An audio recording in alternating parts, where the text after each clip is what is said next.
All right. You ready? No, this night's going crazy. Yeah, I'm good. Oh, you sure? Yeah, it's crazy, man. Okay. Yeah. So's our week, I think. Oh man, we got. Oof. Wow. We might not even get to any sports No today. sports. You're just gonna be gabbing away. Like cool girl. We spent too long to get away from each other. Talk about. Did you have a summer romance? Did you fall in love with somebody in Colorado? Wait and find out. Oh. That's What's up, everybody? Thanks for tuning in to another episode of the Undrafted and Overconfident podcast on a Thursday, July 2nd, 2026. I'm Jason Semko. With me, Brandon BGo Gordon. Welcome back to the East Coast, man. You as well. Yeah, we're national travelers. We really are. Trotters. No. The national travelers. That doesn't have the same ring to it, but that's what we were. It's a big country, though. Huge. A lot of people have been saying that about the World Cup. They're like, wow, I can't believe the U.S. is this stinking big. Well, yeah, when I see the games, I'm like, they're playing in Seattle and L.A. and Kansas City and Miami. Yeah. And I was like, man, these teams are trekking all over the place. Some of them aren't used to those time zone changes. No, throw them off. That's what we're trying to do. That's why the U.S. is just staying on that West Coast. Ooh. Little home field advantage. A lot of home field There's a advantage. lot. Yeah, we don't have to change. We're staying over here. Yep. Yeah, you guys come to us. Yep. Smart. So we'll get into the World Cup, man. We've got a lot of stuff to talk about sports. You know, Semko and I were kind of lamenting that we won't have time for everything. We have so much we want to talk about. I know. Like I'm gonna sneak peek it. It's the beginning of the month. So I'm sorry, I don't think we're gonna have time for your movie reviews. Are you your movies. serious? I'm sorry, I just don't know we have enough time. There's so much going on in the World Cup. We thought we were done with the NBA. Oh, did we? They reared their ugly head and they're like forcing their no, you have to talk about it. We are going to make you talk about it. Not one trade, not Holy two God, trades, geez. not And three big trades, names, 4 big trades. names, man. So we're forced to talk about that. We're not going to curb our MLB division time. I know. We're on to the NL Central today. Pirates, baby. Ooh. Can't forget that division. I mean, I can. They're forgettable, but There are only 4 teams over 500. and then we even had to curb some NFL talk because there's some big. Maybe we'll get to one or two. Yeah. But movies. So I heard a little birdie told me that the movie review section is your dad's favorite section. So Mr. Semko, I'm so sorry. I'm so sorry that we're not going to get to your son's movie reviews. So maybe we'll push it next week. We won't push it anymore, though. No. I don't know if he can hold off another week. Chomping at the bit for that segment. But we'll dive right in.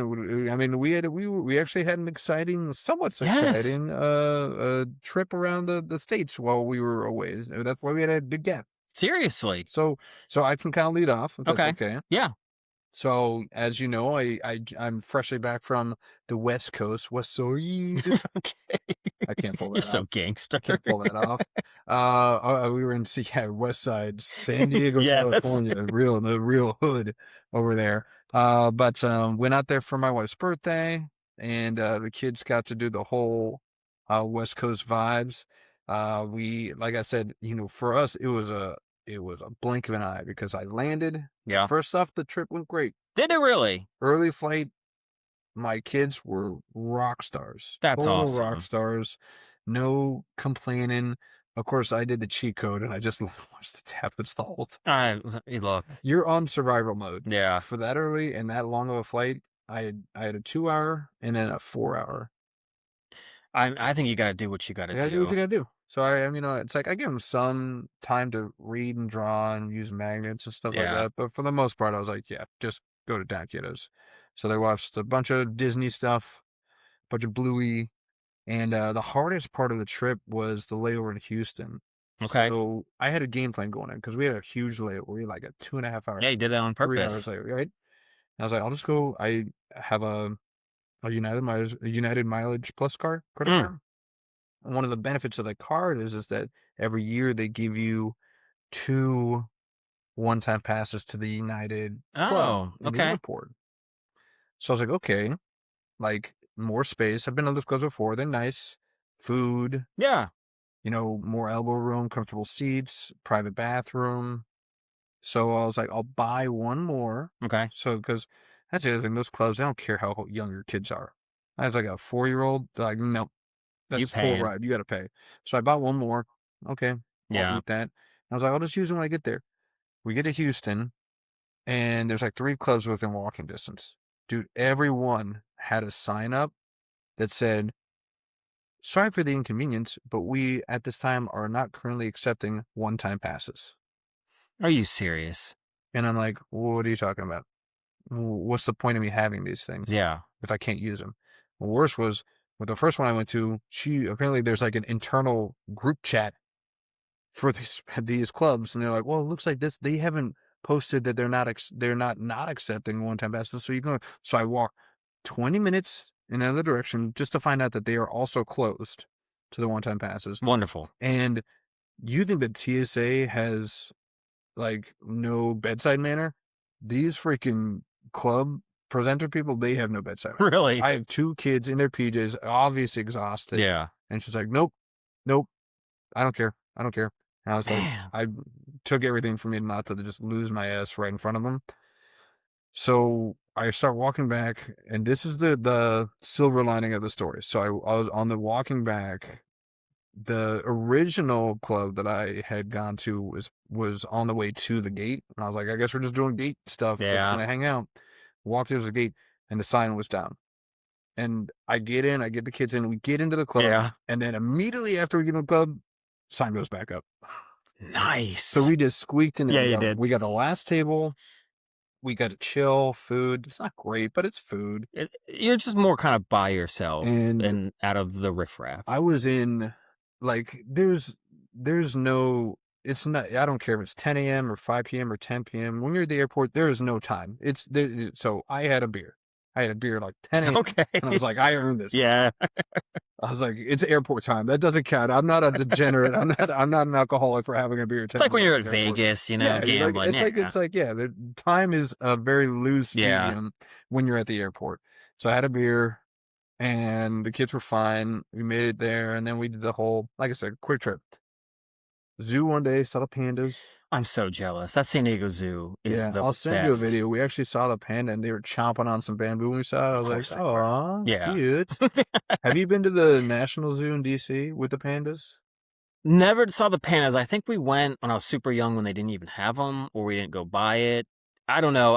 I vaguely remember going there. So that enclosure is bigger, but you can't see them half the time. And half the time they're inside. This one, they were right there. I was like, oh, that's pretty cool. That's awesome. We did the zoo, and then we did Legoland. That was my son's highlight of the trip. As he let me know. Yeah. Yes, he did tell you that when he saw you today, as he ventured down in the middle of the night to go say hello to Uncle Semco. Sometimes scares me a little bit. See that face just popping out. Oh, my God. Am I in a horror movie? Is this The Ring? But yeah, he loved Legoland, and then we did do a beach day, and then we were back on the plane. So it was a real quick trip. But the trip back was fine.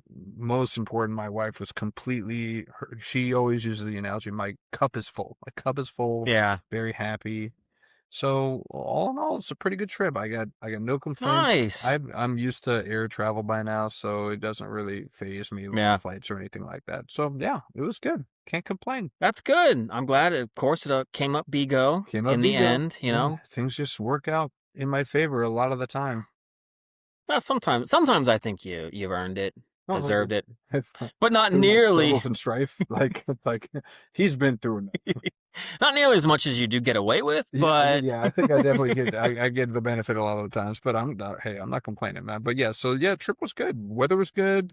Food was good. I got some home cooking from her mom, and I just got to sit back and just watch the kids, live vicariously through the ride. So it was a good time. That's awesome. Yeah. So I wish I had more exciting things to tell you. You know what? Really kind of extreme. Yeah. It wasn't an extreme trip. It was a mellow trip. I know there's part of me that I fight it now. This is our 34th episode. Yes. It's kind of ingrained now that almost every day I think about this thing that we do. It's becoming an obsession.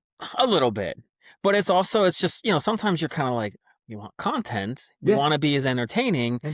So there's masses. There's like the slightest sliver. It's like a 1% that I was kind of hoping maybe something would go on. Don't lie. It was closer to 50-50. You're like 50%. I really hope like he loses his luggage. No, It's weird. Like in this instance, I'm like, look, you're by yourself with your 2 kids going to the airport. You're going to have to get them up early. I'm like, I really do want it to be smooth for him. But man, there's so many opportunities for a good story in Dude, there. well, I'll tell you this, now that you bring that up, there's one more thing I'll bring up. I think we talked about this last time, but husbands and fathers, we have such a low bar of expectations. You said that one of the earlier episodes, yes. So such a low bar of expectations, because I'll give an example on the flight or in the airport.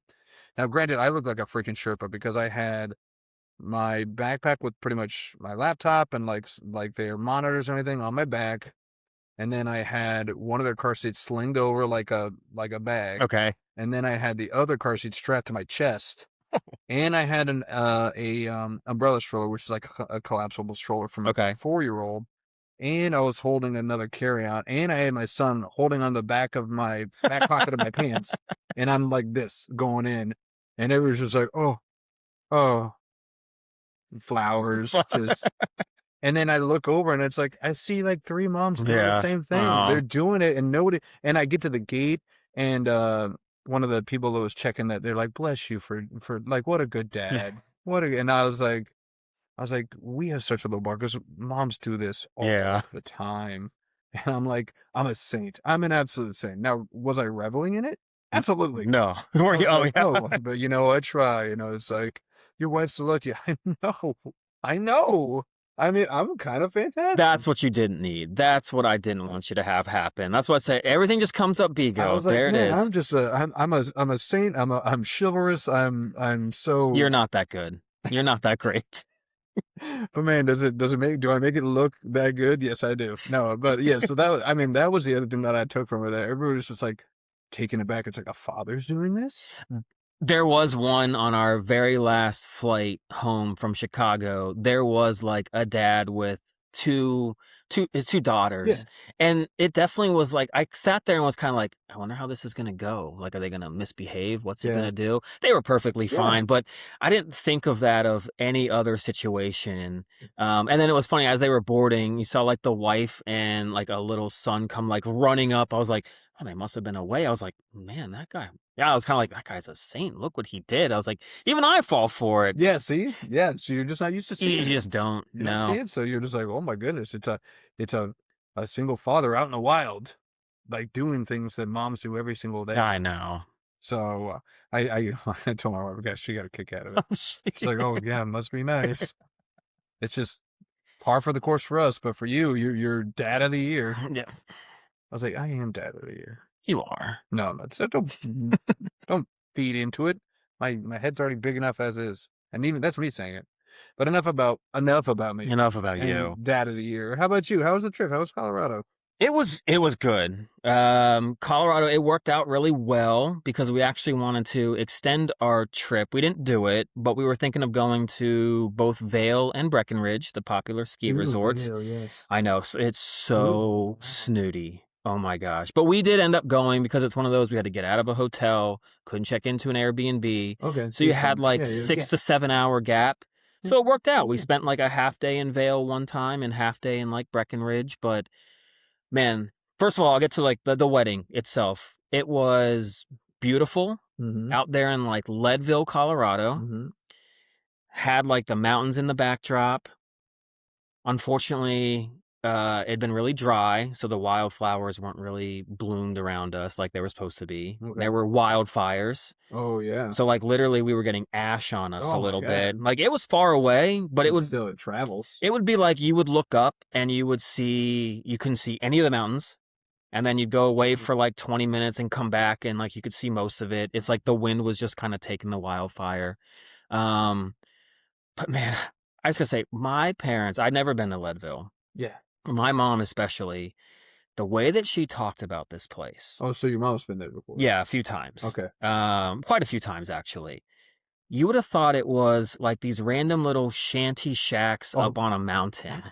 She's like, it's Hillbilly Central. Which it kind of the West was. Virginia of the West Coast. Yes and no. Is there a biscuit?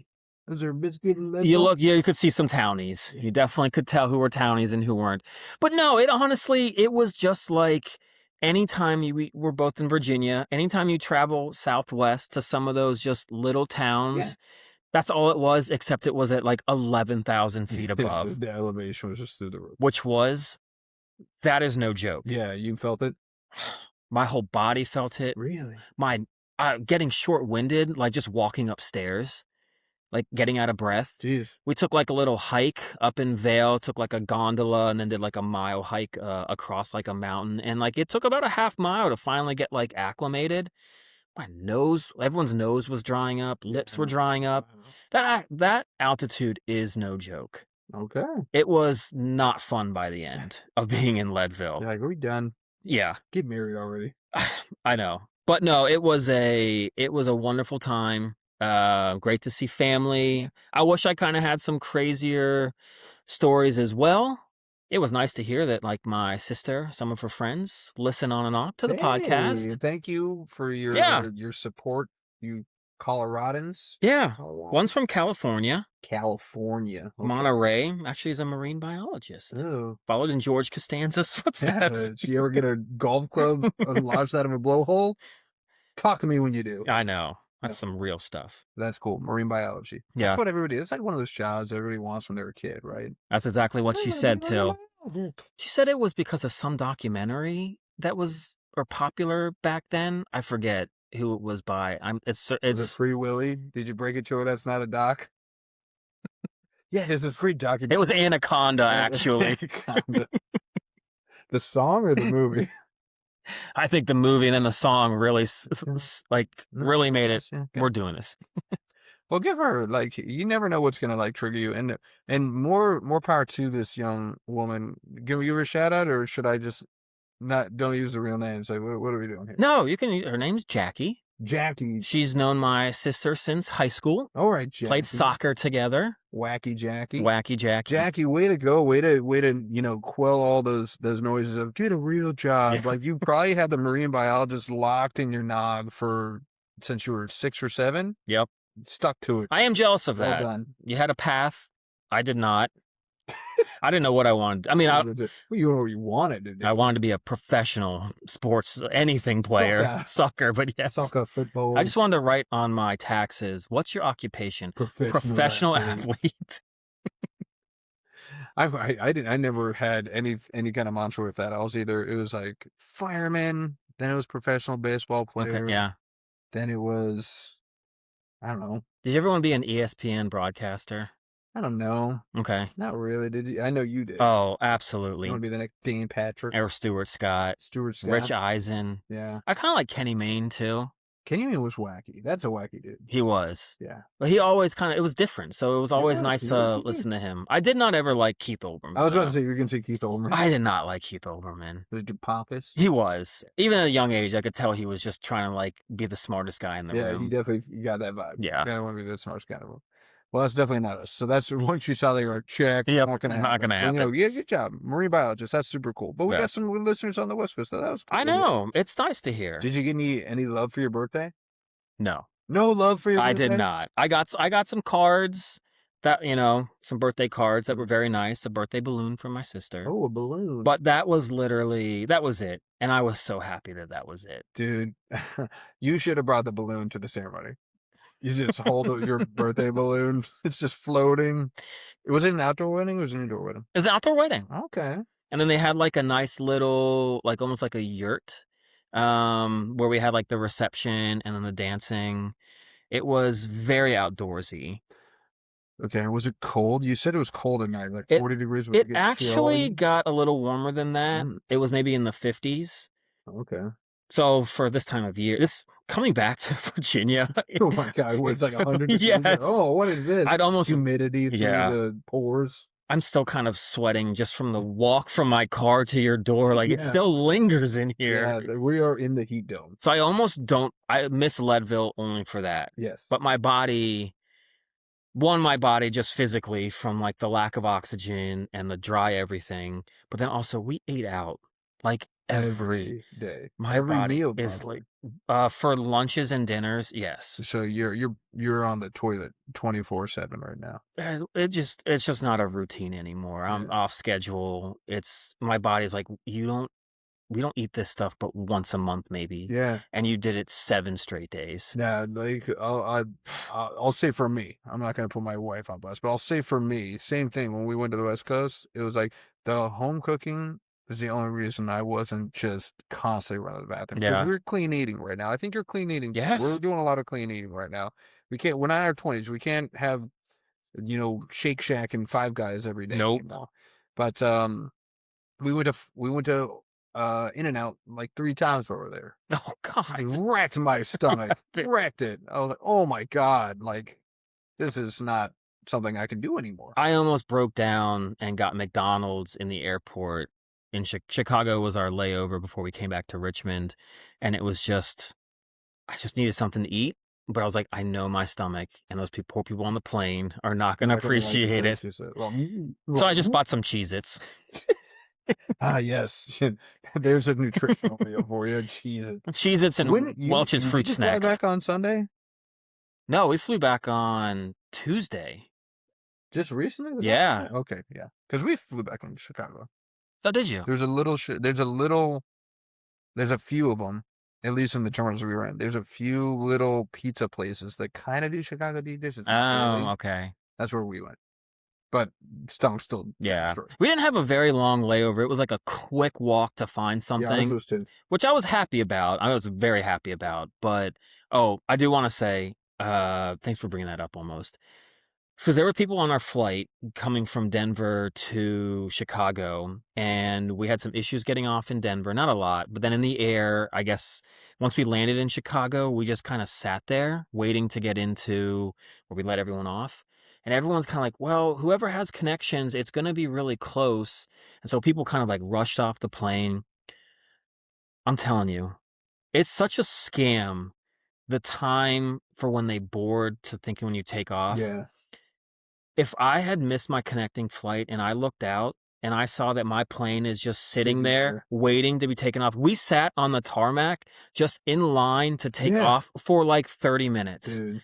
Like, I want it to be get in the plane and then within 15 minutes, you should be taking off. Yes. I don't know what you're wasting. It's almost like I thought of it as, I cook a little bit now. Oh. It's when they give you like a prep time and a recipe. Yeah. 20 minutes prep time. It's only a 35-minute meal. It's 40 minutes of prep time. You just lie so that I get onto your site and do your recipe. No. It's fine. If you told me it was 45 minutes, I'd probably say, I'm not doing it's it. Like you have to hand peel these macadamia nuts. You're like, what? Like everyone. We're going off on a crazy tangent. But when they're like, oh yeah, just use fresh garlic. And you need like 4 cloves. And I was like, that's going to take me 10 minutes by itself. I know. Because I got to smash, I got to peel, I got to chop. Yeah, no, it's a nightmare. It's a racket. Same with those flights, but at least the flights are much worse. It's another. BGo luck. It's only happened to me once, but it has happened to me. I got to the gate and they closed the door. Okay, but to your point, like the plane was still attached to that freaking tunnel thing. They're like, no, but we closed the door, and I'm like, dude, the plane's right there. Yeah. I'll be there in 10 seconds. Open the freaking door. Yeah. No, we closed the door. We closed the door. And I'm like, I don't want to go on a no-fly list, so I'm going to let you have this power right now. Yeah, that's true. But I hope you know that you are the least popular person in my entire life right now. There's anger in your eyes. It's rage. Because, again, it's like, I hate, like, it's not that it's like, oh, it's the principle, or it's if we do it for you, we have to do it. It's like, there's no one else here. It's me. Just let me on the freaking plane. You're going to sit there for another 15 minutes. And it's like, I had to leave because I knew that was going to happen. I was just going to sit there at the window staring at my plane, just sitting there for 50 minutes, get in line and wait another 30 minutes to fly off. And I'd be like, I should be on my plane. There it is. Right there. Pull a Jim Carrey liar, get one of those remote staircases, just fly up next to it, do that thing. No, but yeah, that's that, and the whole, this is why I just, for the novice flyers out there, please don't try and minimize your layover time. Please, please, please. Because I don't want you on my flight. Yep. Sprinting to the front of the door to save maybe 5 minutes because you gave yourself a 20-minute time between your first flight and your second flight. You can't do that these days. There's absolutely no way you can do that. Just suck it up. Spend an hour at the airport. Yeah. It's fine. There's plenty of places to eat. Time goes by faster than you think. The Wi-Fi in every airport. I know. And watch a show. You'll get hacked and they'll take all your money, but you know what? You'll get to watch your shows. You're not helping. Download some shows. Everybody's got smartphones now. There you go. Yeah. Anything else going on in Colorado? How'd it go? No, it went good. The venue again, though, like I said, it had the mountain drop, but the worst part, once again, we men, even like fathers, have it a little bit easier. Mm-hmm. Men do too. Felt so bad for like the women. They were all in like these nice dresses for the most part. Because you said this was an outdoorsy. This was a very outdoorsy wedding. So it was. We had to do like a Western chic. Western chic. Can I see a picture of what you wore for this thing? Oh my God. Can we put this on the page? Because I can only imagine. I was pretty tame, but it was wearing chaps. No. That was the after party. Ooh, all right. The after yurt party. Ooh, but no, I mean you could after dark, okay. In Leadville, Colorado. But no, you could. Oh, I don't. My pencil was full after that one. Let me tell you. All right, sorry. Yeah, no. You felt bad for the ladies. Yes, back to the ladies because all they kind of had. Now it was probably one of the nicest outhouses I've ever seen. It was a nice, spacious. But it's on a picture. I know. Yes, the seats were like wood. They had a candle in there that was on. An aromatic candle. Was it a Yankee? Was it a Yankee candle? I don't think it was, but it was a nice lavender lilac-y type thing. Yes. And then you had like hand sanitizer. It was done about as well as you could. It was pretty spacious. It wasn't a porta-potty. Okay. So you had some elbow room. You had some elbow room in there. You had quite a bit of room in there. Okay. I mean, you could have, I don't know, you could have done a little mini calisthenic workout in there. Okay. It had some space. Okay. But you just open that thing and you just see, it looks like it's like a mile down, but it's just everything down there. Oh. And it's just like all the women were like, I mean, we've got to like mess with our dresses, and it's just not sanitary. No. I felt so bad. It was like, I know the venue, everyone is kind of, sisters really into that like outdoorsy hiking, camping, but you're asking people to like dress up. Right. In wedding wedding attire. So it was, you got an outhouse? It's wood. Okay. It's cedar. It was nice for an outhouse. Could you? How you said it was like cavernous? The gap between the seat and where the stuff goes. Yeah, it was pretty cavernous. Yeah. Was it like stinky or was it not? You could definitely smell it, even with that lavender candle. It's almost one of those where like when you look down there and you really just see it, you kind of smell it. You're just staring into the abyss, my friend. Yes, you are. Don't look down there. There's nothing down there for you. Oh, I gotta make sure I aim and get it all down. Oh, I guess if you're staring, you're standing. You're like, I'm not sitting down on this thing. No, God, no. I can't imagine because, women, when they go to weddings, first, like you said, their dresses, especially if it's like a long flowy thing, you got to hike that thing up. You don't want that thing dipping. Nope. You don't want to teabag in the porta-john right in there with their dress. No, thank you. And they've got like bracelets and watches. And was it a day wedding or was it a night wedding? The ceremony was at like 4:30. Okay, so the sun was still out? Yeah. That's the other thing, man. It's like, what about like I'm sorry, I'm not the only one. I'm on the pooper. I'll play with my phone, like on my phone. Yeah.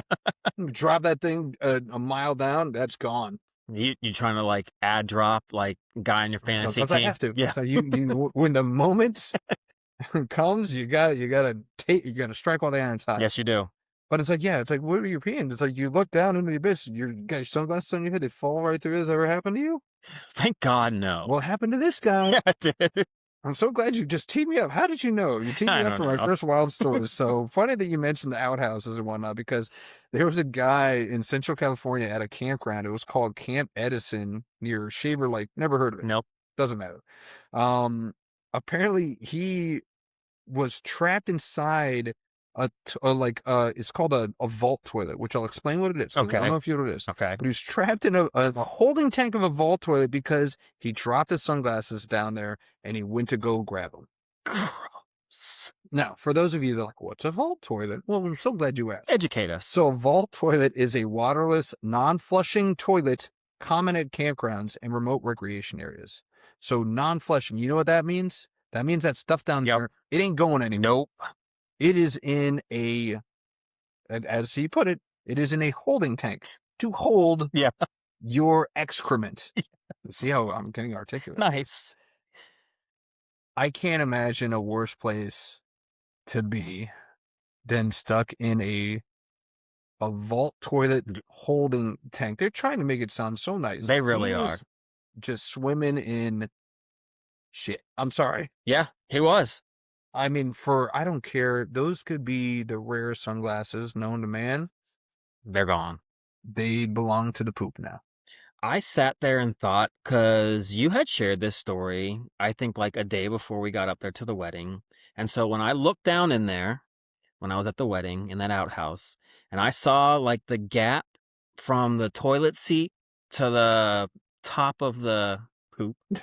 Top of the excrement. Excrement. Yeah. I sat there and I was like, if I lost something down here, you thought about it. Was there a way that I could get in there and use like my feet as kind of like leverage and to like just like hang on the wall. Yeah, to like reach down and grab something? Like, but then, yeah, I thought about it. But then that's the thing. I realized maybe that's what that guy, he thought he could grab it. I don't know what this guy was thinking, man. I almost want to give him credit and say, were you inebriated? Were you have like high on something, high or drunk or something? They're like, I can get it. And just like going down there. That's just so gross. Because like, oh my God, it's like you dropped anything in there. Like I said, I don't care if it's a phone, wallet, whatever. And then he was down there for 10 to 15 minutes. That probably felt like a 10 to 15 hours. Oh my God. If you dropped your phone in there though, would you debate and think about your options? No, I'd be like, I have one option, that is go buy a new phone. That is my only option. That thing, because even if, let's say you retrieve it, let's say somehow you miraculously those are poop glasses now. You gonna put those on your face? I don't care how well you clean those things. What if you like went outside and grabbed like 2 sticks and stuck them down there and like grabbed it? It doesn't matter if you don't touch the poop. They have touched the poop. Okay. And now you're trying to put them on your face.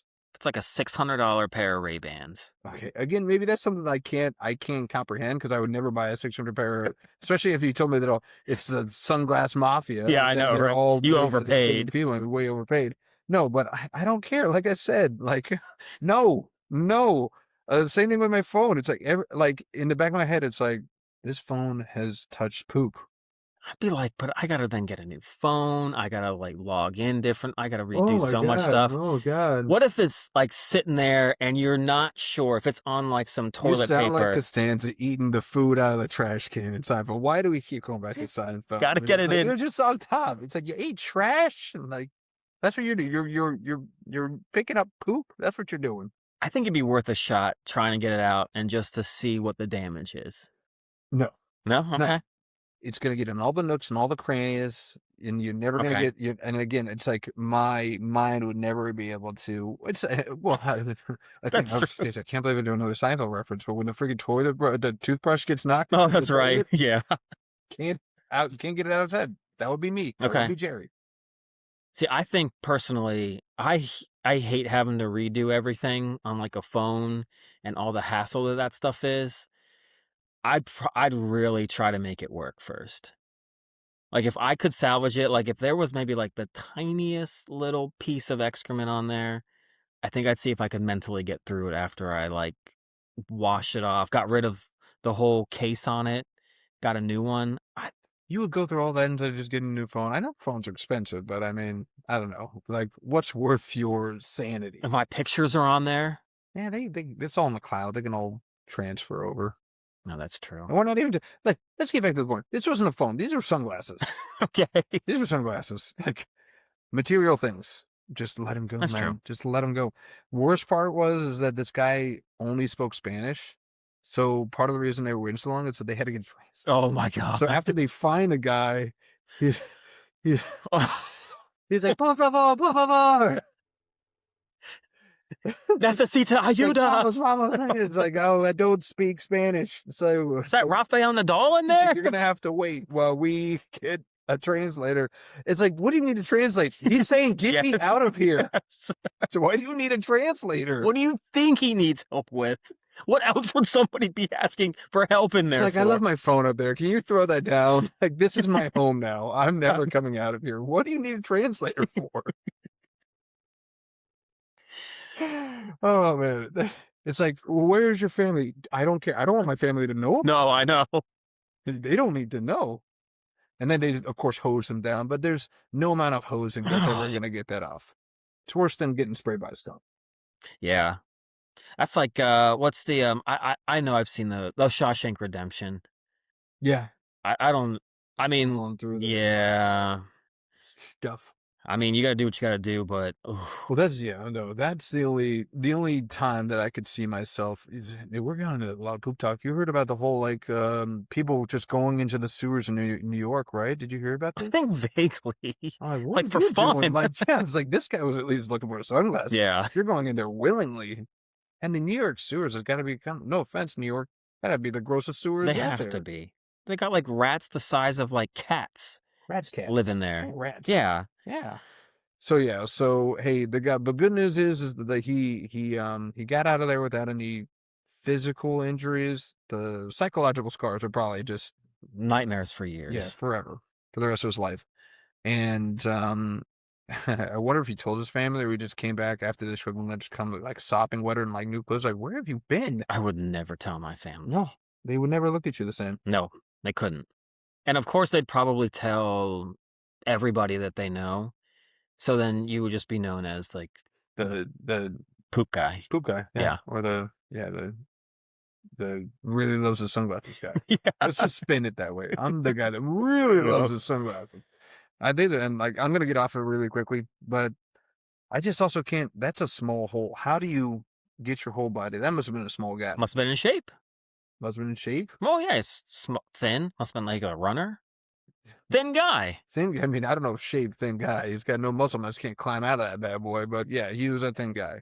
But he was a guy. But thankfully, I looked for this. This is just sad. I looked at this story in like 5 different sites trying to find this guy's name, but they very gracefully did not mention who this guy's name was or how old he was. Good. Because that's the other thing. I was like, this is an old guy? Is it a young guy? I need to know. I mean, we saw an 85-year-old street racer, so you don't know. Yeah, what but the this age seems could have more like an 85-year-old thing to do than street racing. If you told me Yes. which is more likely an 85-year-old doing, falling in a Porta-Potty, looking for sunglasses, or street racing, it's Porta-Potty. It's Porta-Potty. Every time. But yeah, so we'll get off the poop talk. We'll get on the cup talk. Yes. So World Cup, man, we spend a lot of time talking about Porta Johns. Let's talk about what teams are in the crapper. Yeah. And which one of our teams are doing. I mean, lead story, it's always going to be because we're about to celebrate the 250th anniversary of our country. Yes, we are. What better way to celebrate than honoring Team USA and what they've been able to accomplish. Now, granted, their opponent wasn't a world beater in any way, shape, or form, but I would argue that the reason they got to face this opponent is because they excelled so strongly against strong opponents prior. That is why you go out to win your group, because it set you up for success. Absolutely. Yes. So they took Bosnia to Pound Town. They did. I don't think it was ever in question. You know what? It's so weird because for the first time ever, I guess I felt like I was a fan of like Spain or France, where the expectation is we're going to have possession, we're going to dominate, we should win. It was weird. But I did feel that the whole time where Bosnia and Herzegovina were making so many mistakes. I was like, this is like the U.S. from like 20 years ago. Like, this is what we used to do playing like knockout games. I was like, this is so weird, but I really love it. We're on the other side of We're on the other side of it. Yeah. They had possession the whole time, creating the dangerous chances. It was awesome. I mean, it seemed like the whole game they were on Bosnia's half side. Yeah. Like, I mean, they would maybe get a clearance shot, maybe make a little run, but then turn around immediately and brought back. Yeah, it was awesome. This is what we've wanted to see from Team USA. Like, once again, I still think, I mean, quarters, it'll be either Portugal or Spain. That would be tough if we get past Belgium, but this is what we want. My Belgians. We'll get to Belgium. We'll get to Belgium, all right. We'll get to Belgium. But no, it's just this is what you want to see from a team that wants to be taken seriously as a top ranked team in the world, is actually being the one to be not be the underdog for once. Yeah, and I mean, well, we'll get to the other games in the round of 32, but there's only been a few so far. We've only got a few more games left in the round of 32, but so far there have been very few teams that have really come out and just kind of dominated. Yep. And USA and France are the ones that immediately come Spain. Spain today, yeah, they took care of business. Hallelujah. Yes. Yeah, so competitor or the competition or not, I mean, they just have not skipped a beat. And they are just very, very confident, and they're very well coached. Yes. I mean, they got to lock that coach up they're already trying 10, 12 years. Let's just sign this lifetime Juan Soto contract Yes. for this guy. Jesus. He has worked miracles, because it has not been easy. U.S. soccer has not made it easy. Yeah. And he has come in and completely changed everything. And I'd be more scared and weary of playing Belgium without Balogun. But knowing that Pochettino is the coach, he's going to have a game plan that I'm going to fully believe in. That's going to be the best way forward to try to generate some offense and goals without him. Let's get to we'll get the Balogun red card really quickly, because I'm sure you have some opinions on that. Of course. But I just love, because I watched the game, obviously. And then the next day I was just, reading articles, and I just love that the headline of the article was USA advances even though they were playing 10-man. I was like, that was by the what? When did Balogun get tossed? I think it was around the 70th minute. It's the game's already in hand. Don't tell me that they were down, man, the whole game. Not a whole game, but that's at least good 25 minutes. Yeah. With at a time, but were they already up 2-0 at that No, point? 1-0. Okay. Yeah, so that's pretty impressive too, that they scored man down too. Because no matter the competition. Because they came out, and look, it happens naturally. Your team gets a red card. You're squandering with what to do, and then the other team gets a jolt of energy. Yeah. But it looked like we were playing with 3 men down. Mm-hmm. They were just coming down our throats the whole time, and then we kind of weathered that storm, and then just they ended up it wasn't that serious at the end. Yeah. But it could be. I mean, you just could see Bosnia just coming down our throats, scoring a tying goal, going to extra time, and either winning it or going to PKs, and the U.S. is tired and, not having the legs to shoot or something and lose that. So that's a lot of times what happens when you lose a guy, even if it is with just 20 minutes left. Yeah, that's true. Let's get to really, really quickly to that Balogun red card. I didn't realize that they could administer a red card on replay. Yeah, that's new, but yeah, they can. So I was a little taken aback by that, and I was kind of pissed off by it. I was like, you can't see real time. Why are you giving it to him now? Exactly.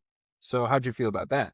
It's not a red card. I'm sorry. I understand there are rules where, obviously you're not supposed to be able to. He did step down on the back of the guy's ankle, but a lot of what guys are trying to stop is when it's we're facing each other and we're going in for a challenge, and you step down on a guy. You see the other guy coming. Yeah. Balogun didn't. The guy kind of ran around Balogun and he just kind of was trying to step towards it. That's a yellow card. It definitely seemed accidental in every way, shape, or form. Yeah. I mean, and I was always under the opinion that, especially because he didn't have a yellow before this, right? They went straight to red. Straight red.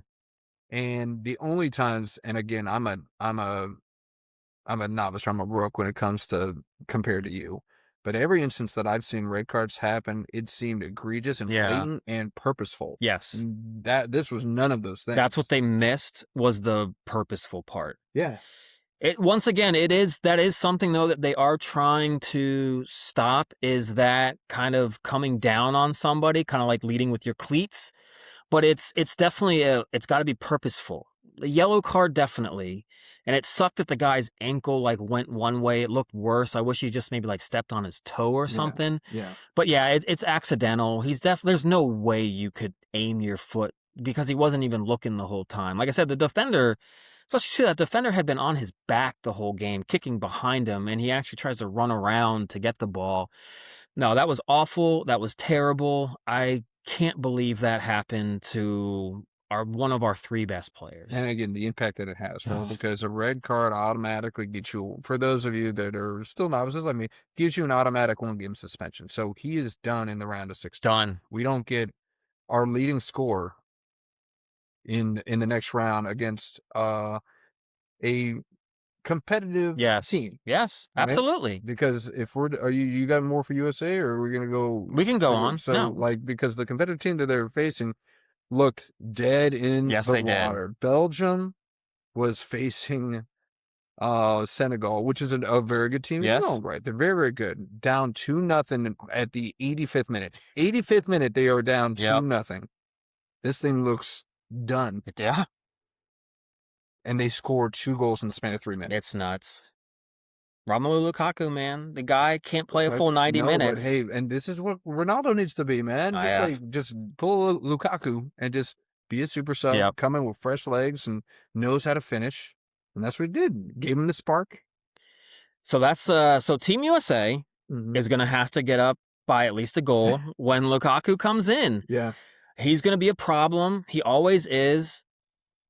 But man, it's just I'm so worried now. Because Ricardo Pepe, who's probably going to come in to play striker, he's been the second worst player on Team USA. You can kind of, if there's been one negative you keep kind of pushing with the Team USA, it's been Pepe. Yeah, it's just... You don't think they'd bring Rain in? To play as a striker up top? I don't know, but that's the thing. Pochettino could do he's been unorthodox. They could do what they call like a false 9, which means you don't really play with a striker. You just kind of play with like a couple, 3 guys that kind of there's no striker, and you just kind of matriculate your way down the field. The guys make a lot of different runs, so he could do that. I'd rather him try to do that because Pepe just, when he comes in, he is just not active going for loose balls. He's not holding up play well. He's trying to be too cute with some passes where sometimes you just got to sit there, hold your defender off, control it, and dish it. He doesn't seem to really want to attack. Balogun, I didn't know. I've seen him play a few international games, but the way that he is just chasing balls down, he's fighting on defense. Pepe doesn't do any of that. Yeah. And he better score a goal. Pepe, somehow, some way, even because if he's going to play the way that he is, then he's better be out there and scoring goals because he's not putting in as much effort as Balogun is. Yeah. No, I mean, I know I picked Belgium. This is why I wanted to pick USA for this game, right? I can't root for him. I know you can't. Root for him. I'd be kicked out of the country. You would. But yeah, I mean, in all reality, I am for not only the Balogun thing. I mean, there's a level of confidence that comes into this because, again, like the U.S. have just won so dominantly up to this point, and they seem, like you said, it's like you've liked their flow the entire time. You like their movement. They're very much in tune and kind of just working together and in sync. So I'm hoping that losing even a guy of Balogun's, talent isn't going to really have that ripple effect. But you combine losing that guy with, I mean, Belgium's got to be on cloud 9. I know. Again, 86-minute goal to go down to cut it to a 2-1 deficit, and then in the 89th minute equalize. Yep. And then in extra time getting the PK. Yeah, I know. And scoring it before it gets into penalty kicks. Like right before it gets into penalty kicks. It's the last kick of the game. Like they have to be like just extra energetic right now. Yeah. And they're chomping and they're trending in the right direction. They were so like just mediocre in group play, and then they looked even worse in the first 75 minutes of that game, and now they're just on cloud 9, just ready to roll. And what sucks too, another reason why I hate losing Balogun, because he is on fire. Yeah. I mean, he has literally scored 5 goals, 2 offside, but Belgium's got the best keeper in the world, Thibaut Courtois, and it's going to take, I hate saying this because, I mean, he's not going to listen, but Christian needs to score, and he's going to put pressure on himself. I know he's going to do that. That's just, unfortunately, he's going to see that and think that he's got to take over. He's got to be Captain America. Everybody keeps calling him Captain America. He's gonna feed into that. He is, and but it's going to take. I just don't know if a guy like Ricardo Pepi. I'm sorry, like he's just one of those old school 8 years ago Team USA guy, like Timothy Weah, who's been the worst player on the team. He was our starter probably until 6 months ago. He's been awful. Like there's just some guys that they're not world-class players. And Pepe trying to beat Courtois, I don't know, man. I don't see it. It's gonna have to take Weston McKennie. It's gonna have to take Christian. Freaking Malik Tillman. Yeah. He's our best player right now. Okay. That guy, the back heels he throws, which if you hear him talk, he's not American either. He is European, which with the way that he plays, the flicks, all that, I'm like, yeah, that's not an American style of play. And then I heard him talk, and I was like, it makes sense. It makes sense. Yeah. But, dude, that guy has been everywhere. Once again, I was hoping he would stop running in this game, last game. You're like, rest. Because now knowing there's no Balogun, we need you. Yeah. But no, I think their midfield can handle Belgium. Jeremy Doku's going to be a problem. Plays for Manchester City. I was surprised Belgium pulled Doku. Me too. Well, you run a lot. Yeah. You run a lot. They pulled him they were down 2-0. Yeah. So, again, Belgium's coach, he was pretty masterful with his subs and some of the decisions he made. But, yeah, all of a sudden, even before the round of 32, even if we hypothesized that this being the matchup, I think that you and I would have both been like, oh, USA all the way. Now it feels far more even. That's like 51-49 Belgium, I think, right now. Really? You're giving the edge to Belgium.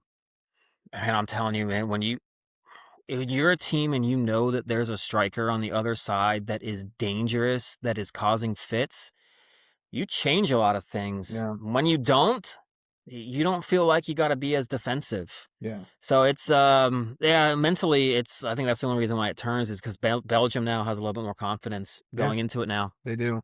So as of this recording, USA is just the slightest of favorites. Okay. Right now. Home field advantage. Plus 56 to plus 172. Yeah. This is what I learned. I've seen this a couple times, and this is my little gambling segment. I like a little bit of gambling. Yeah, you do. I'm usually betting against my own teams to hedge against the feet juice. Yeah.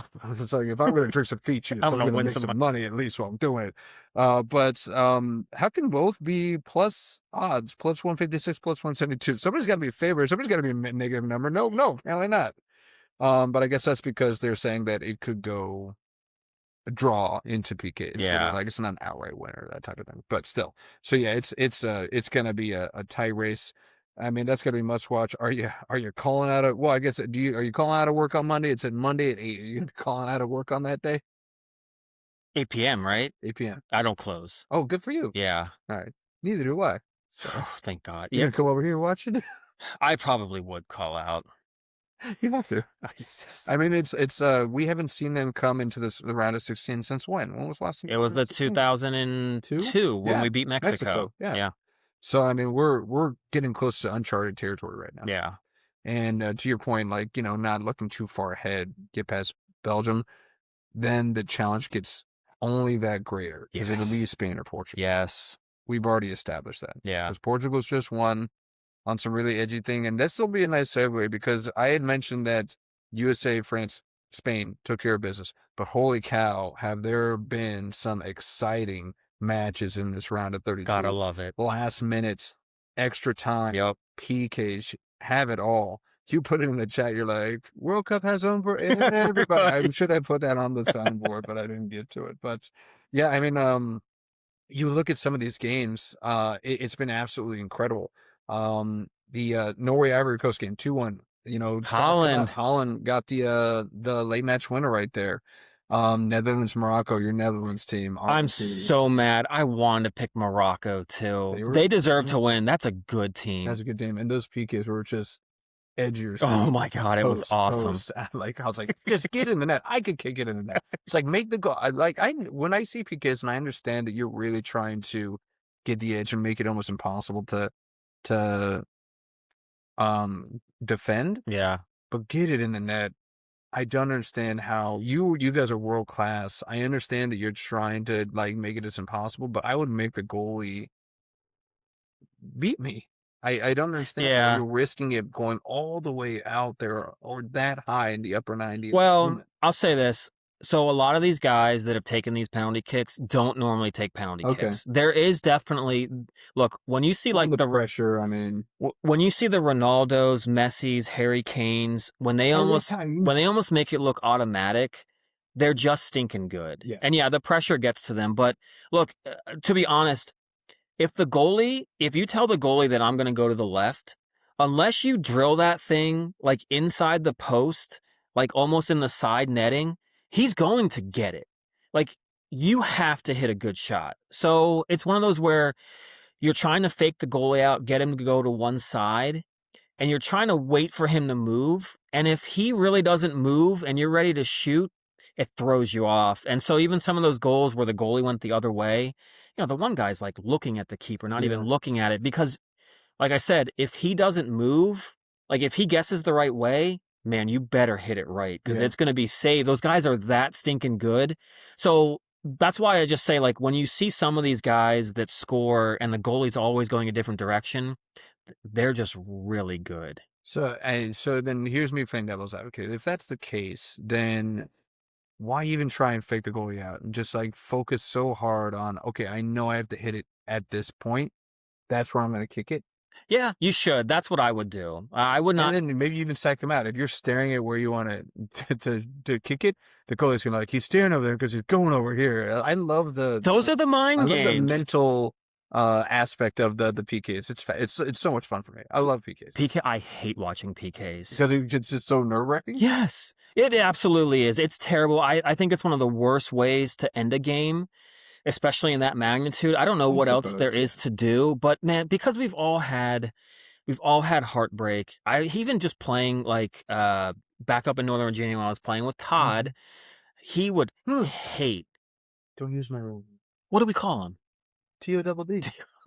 Like the kids spell. It makes a big difference. Okay. It makes all the difference. But like he hated penalty kicks. And I wanted to try to build up his confidence a little bit. Okay. And it's just indoor. And I wanted, in case we ever got to a finals, and we needed him, I needed my guy to step up. But even in just a random game, we get a penalty. It doesn't happen that often, but I'm like, you take it. He's like, I don't want to. And I was like, really? Yes. You miss one, you don't want to take it ever again. Okay. Like, it's just because you feel like you've let so many people down and it's such pressure packed. It sucks. So, but I'd make him take it, and he scored like every time anyways. But even though he's taking so money, he's still like, no. Exactly. I know. But I mean, like, so we talked about Norway, and I mean, one of your picks, England, the stars came out. Harry Kane, 2 late goals, 75th minute, 86th minute, fantastic. So he's quite good. Harry Kane, I love saying his name. I know you do. Harry Kane. But again, and that's where it's like, when you get to the round of 32, I don't care. I mean, that was against DR Congo. Yeah, Congo was up 1-0 going into the 75th minute against England. I know, sweating bullets. Of course. And then, I mean, again, Morocco's a great team against Netherlands. The Germany pair with Brewer. I have to talk about this because I'm so furious about this game. Let's hear it. On so many levels. One, the penalty that pulled that goal at the end was complete crap. The goalie interference penalty, that was what the goalie instigated that contact. Look back at it 100 times, and 99 out of 100 times, if I take out the fact that I had picked Germany, take it out completely. I have. It's that guy there, because I used to be that guy that would go on the goalie like that. And if you stay in front of him too long, it is on you. He was there too long, like kind of following the goalie. You're not really supposed to follow him. He kind of followed him. He didn't let him get around. It is a foul. You can't do that. You can't do that. I don't agree. Because Lord knows I got called probably way too many times doing that. There have been so many controversial VAR calls. I feel like that's top of the list. Top of the list. I was furious. I was like, oh, thank God. Germany survived. I don't know if he would have scored if there wasn't that interference, though. I know. Maybe the goalie got back up. He almost got it. He almost saved it. I mean, I don't know. We'll have an argument there. That alone really ticked me off. The other reason it ticked me off is because the only solace, which was also the thing that pissed me off the most, is that I have my new villain of the World Cup, the person I hate more than anyone in the entire World Cup. Oh. His name is Matthias Galarza. He plays mid for Paraguay. Yeah. He's number 20. Yeah, everyone was hating on him. He epitomizes everything I hate. Everything I hate about football or soccer. Was he the guy that had the wrap on his hand? Yeah. He did, and everything that we said that the regular Joe Schmo that watches can't stand about soccer or football, he did in about a 10-minute span of late in that game. He faked an injury and he laid there from what felt like 10 minutes. The Germans had like a free kick, and he picked up the ball and he walked away with it. And when the guy tried to punch it out, he fell down and he sprawled all over the place. He intentionally he did a Balogun, but on purpose. He stepped on the back of a guy's heel, got a yellow instead of a red. And then on top of everything else, he got rewarded because he scored. Oh, I couldn't believe he scored the PK. I was so mad he scored that too, honestly. I actually was rooting for Germany. I mean, I know we have like our little bet going on. I just assumed Germany would lose in like the next round, so it'd be okay. Because they were playing France. That's why I was like I had a little solace. I was like, 1.2 points. They're not getting past France. No, that was the opposite. Because yes, I was not rooting for him to score at all. I was though rooting, even though when I picked the Netherlands.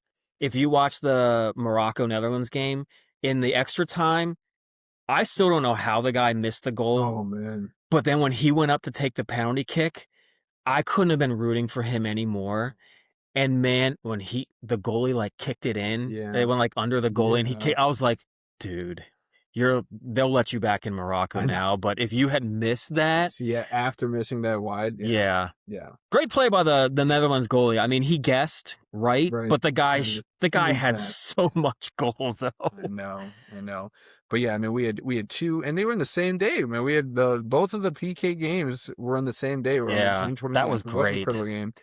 Brazil, you dodged the bullet. Brazil, Japan gave them a fight. I was so glad I was busy doing stuff out. Like, I literally got into a restaurant. Another goal. This was in extra time. Yeah. They scored that goal, man. Unbelievable. I mean, like, the round of 32 gave you everything you could really ask for. You had dominance in some games if you really wanted to see dominance from really elite teams. Yeah. And then you had these squeakers that are just nail biters keeping you on the edge of your seat. I think I get a sense that maybe you become a little bit of a soccer fan.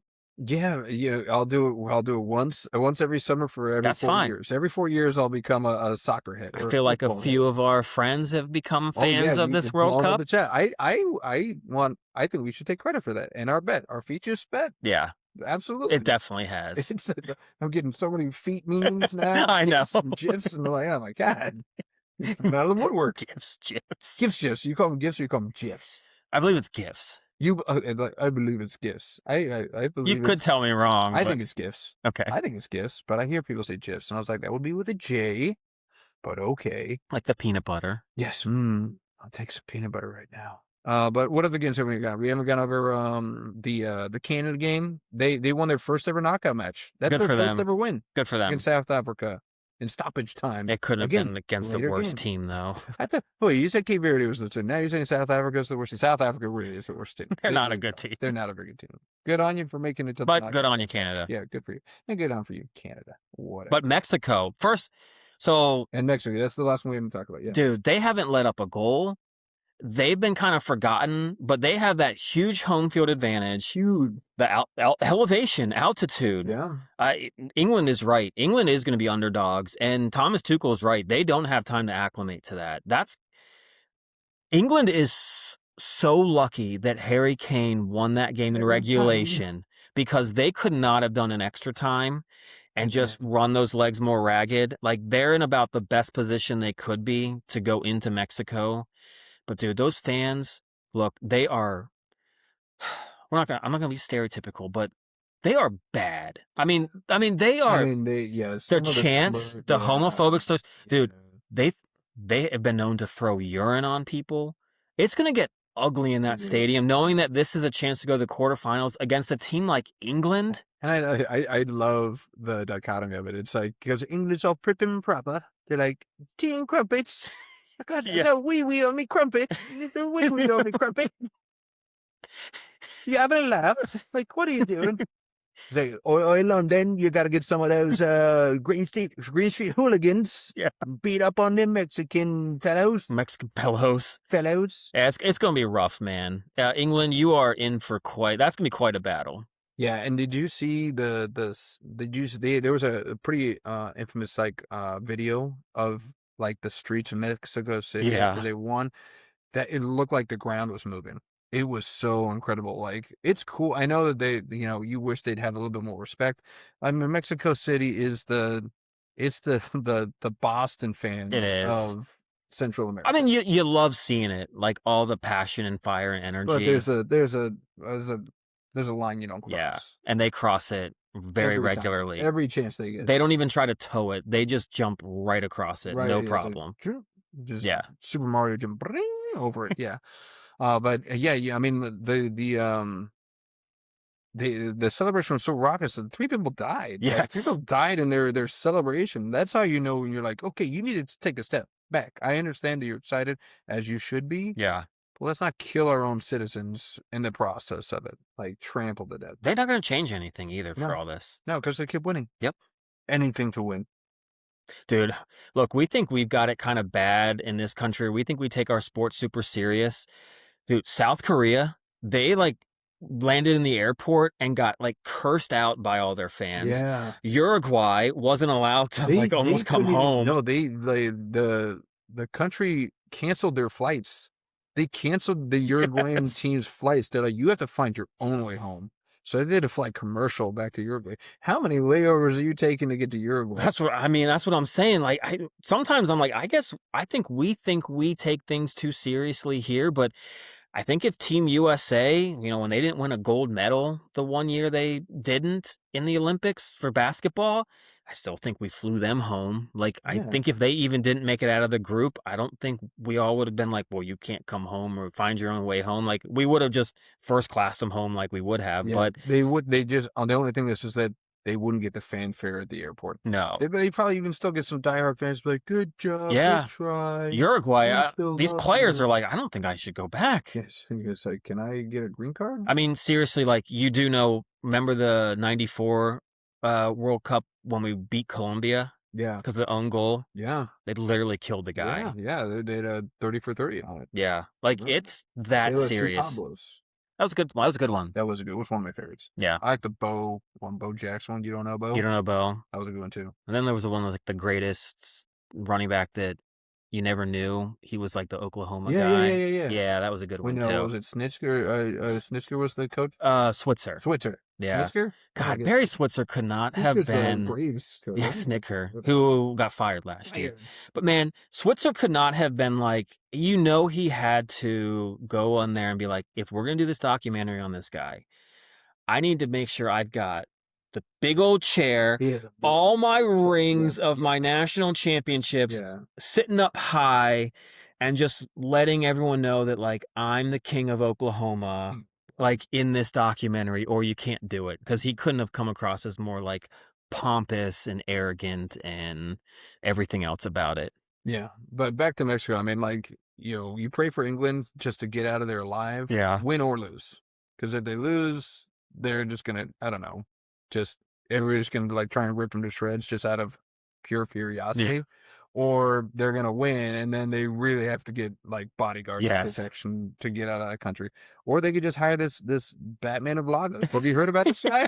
Yes. There's a Mexican Batman that has been called the Batman of Lagos in Mexico, who's become viral because he's actually captured apparently several alleged motorcycle thieves. Yeah. They've been found beaten and taped or tied or duct taped to poles in Lagos. I love in this. Mexico. We have a real life Batman in Mexico. Mexican Batman. Yes. Karate Jesus. Karate, can you believe it? Karate Jesus. He's called the Batman of Lagos de Moreno. He's got social medias are comparing him to him because apparently he's wearing a mask. Yeah. Batman. He's not like an actual Batman, but he's wearing a mask, and he's getting these guys on motorcycles. He's got a whole crew now. They're saying that he has his own Robin. He has a Batmobile. All sorts of crazy. It's insane, and it's literally out of a movie. The police are saying it's like, we gotta catch this, yes. And I'm like, what is going on? This is like really happening. It's like I can imagine like the guys getting duct taped. They're like, yo soy Batman. Yes. It's up into the distance. It's like, who are you? Yo soy Batman. And it's just like eventually, the police commissioner in that city is going to eventually get on the side of the Batman, and they're going to work together. You're going to have a bat signal. Like, what would a Mexican bat signal? A bat with a sombrero on that? That went too far there. But I was going to say like the luchador a little bit. Man, he has a Batman mask with a luchador mask. Yeah. That's a lot less offensive. Let's go with that one. Sombrero works. Yeah, sure. They appreciate the sombreros in Mexico. I don't know. What is it going to be over his head as well? You know, like he's taking a nap. Is that how it's going to look too? That's where you're going. No, sombreros are to keep the sun out of your eyes. Yeah. Man. All right. It's got a utilization there. It's not just for siestas. Mm-hmm. But they can't. The cops are mad. They're saying that hey, you can't take justice into your own hands. They've opened several investigations related to the illegal deprivation of liberty and injuries, and authorities are treating the people who were attacked as victims. Wonderful. Unless the court decides that they're actually responsible. Wonderful. So you're going to use more of your time trying to catch someone that's actually doing your job for you. Yeah, exactly. Wonderful. Yeah. But there have been 5 cases already documented just in June alone. Good for him. He's busy. He's a busy Batman. Yeah, absolutely. He's tied them up to poles, and he's actually left messages written on their face or their bodies. So he's like full blown. He's doing the whole 9. So hey, man, I'm rooting for this guy. Yeah, well, this is just like in the movies. It's like you got the sides that are like he needs to go to jail, and we're on the other side. We're like, get it, Mexican Batman. I'm totally on his side. Yeah. I've always wanted to be one of those like vigilante guys. Batman was one of my favorites. Of course, because he's got no superpowers. Yep. Somebody you can relate to. He's just a normal guy trying to clean up the streets. Clean up the streets using his bare hands. Yeah. Yeah. Absolutely. And drove a Batmobile. Yeah, sweet ass ride. Yep. Absolutely. But I want to know about more if he's got a Nightwing, he's got like a Batmobile. What's his Batmobile look like? Does it have like that Mexican horse like fee, fee, fee, fee, fee, fee, fee, fee, fee? Vámonos! Mexican Batman is here! I'm going to cancel. Yeah, we're going to get canceled. It's fine. It's fine. We lasted longer than I thought. Yes, it's like, hey, it's common sense. This is what you would do. Absolutely.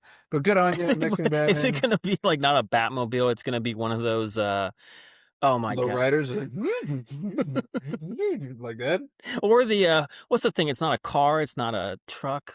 What's that? Like an El Camino? El Camino, yeah, yes. That would be a dope ride. Yeah. I drive an El Camino. That sounds great. Yeah, could be an El Camino. I still like the low riders. Like, yeah. It's like, Mexican Batman. Vámonos. Well, there's a pride in the Mexican Batman. I know that I feel like if I was Mexican, I would be proud of this moment. Now, on the other side, I would not be so proud if I was a citizen of this town where the Mexican mayor, there's a Mexican mayor. This is all Mexico, this podcast. Yeah. But we had Mexican mayor marries an alligator or a caiman? Caiman's like a smaller alligator, I think. So so apparently there's another town. It's not Lagos. It's not Mexican Batman's not marrying it, but there's a Mexican mayor that married a giant reptile that they even dressed up as a bride. They put a bridal gown on this Oh my alligator. God. So this is done apparently, but before you get weird, it's not some bestiality thing. So go get your head out of the gunner. He's already going on some sites like, That one's locked. Mexican mayor honeymoon, boo boo. No, this is an annual ritual. It takes place in a town called San Pedro Huamelula in Oaxaca. Oaxaca. Oh, Oaxaca, yeah. Oaxaca. And it happened in June 30th, where the local mayor symbolically married a female Caiman. So they didn't go too far as making it a gay Okay. bestiality marriage, just a heterosexual bestiality. Oh, that makes it a little bit better. Absolutely. But it's the Caiman was known as Ana Cynthia Ramirez Ahumada. They give a full They name, did. full name for this Caiman. Apparently the ceremony has been held for like over 230 years, and it represents a union between indigenous communities rather than like an actual real marriage. Yeah. So it's not like some ploy. I fell in love with the Caiman. Once I looked into those beady eyes and I stroked that scaly skin, I knew it was love at first chomp. Apparently it's good luck. They said that, the symbolic quantity is based on centuries-old legend about a marriage between rulers of two neighboring indigenous communities that brought an end to a long-running conflict. But again, it's like indigenous communities. It's like, did you not have another like town over that you could have a ceremonial marriage to a woman? You had to marry a Caiman? It's a little weird. I do know there are some of those like countries that like they have like massive respect for like, especially like it does seem like it's those alligators, crocodiles, where they like almost treat it like a god.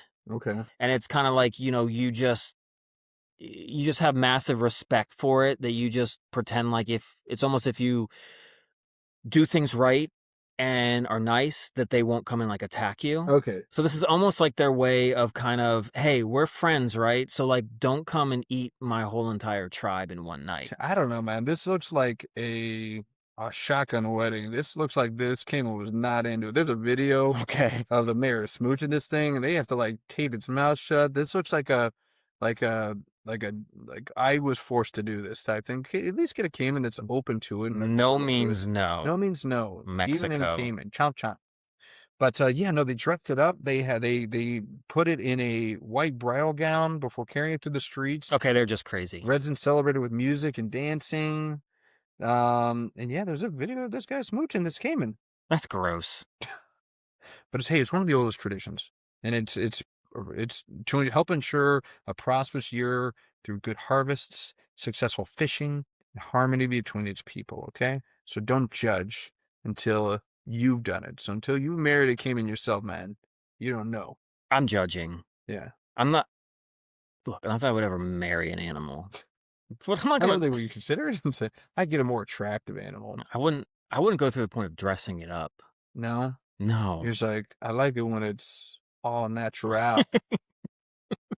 Don't put on airs for me, baby. Yeah, I don't need any of that. Let me see them scales. Let me see that underbelly. Did they do the whole after the ceremony? Did he have to get the little the garter off the Caiman and throw it? It's like, oh, I got it. I'm gonna be the next one to marry a Caiman. Use your mouth and pull it on off. Well, I wouldn't be surprised if they did that. No, yeah. They got everything else going, dressed it up, kissed it. Yeah. Who knows what? I mean, is there a honeymoon moment? I don't know. They didn't mention it. Maybe that's coming tomorrow. Maybe that's what they don't. I mean, you on. have to consummate the marriage, don't you, for it to be to fully get the good luck and to have a good fishing season. Like, I don't think you can just marry it. You got to know that going. Like, if you're gonna run for, was it mayor of that town? Yeah. You know you're gonna have to do this whole ceremony. Yeah. What do you think the song was? That their first song was? It Crocodile Rock?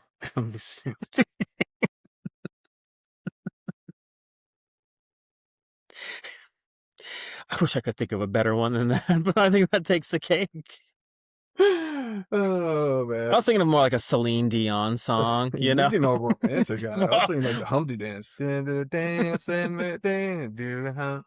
My name is Humpty.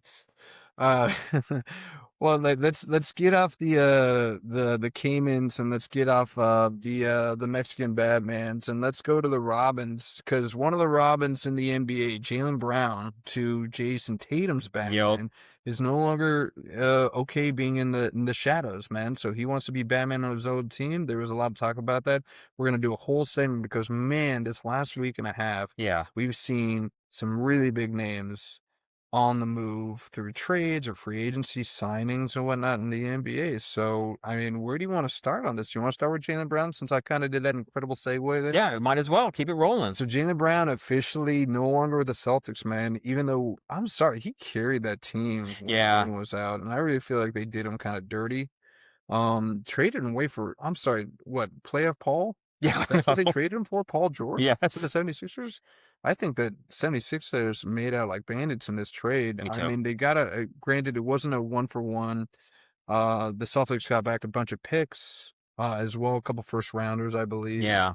But who do you think won this deal? Dude, by far, I think the 76ers, because, again, well, I'm not a fan of trading for picks, as we've well known. we've established. But also, you now have a team of, and I know a couple of the picks I think are in like the 2030s, which so much can happen by So then. much can happen. But you've got Embiid, Maxey, Edgecombe.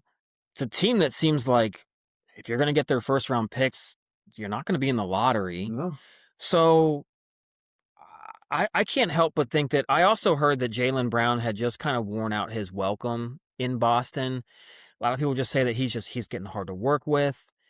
I do get that. He does seem like he wants to be like, he's like the Aaron Rodgers of the NBA, kind of thinks he's the smartest guy in the room, kind of goes after attacking like, Stephen A. Smith for no reason, just makes a lot of unnecessary things. But it also came across to me like I'm actually kind of rooting for Jaylen Brown, because after like the Houston Rockets, when they had James Harden and the analytics of, if you don't shoot a three or in the paint, you're out of the game. We're so hardcore in analytics.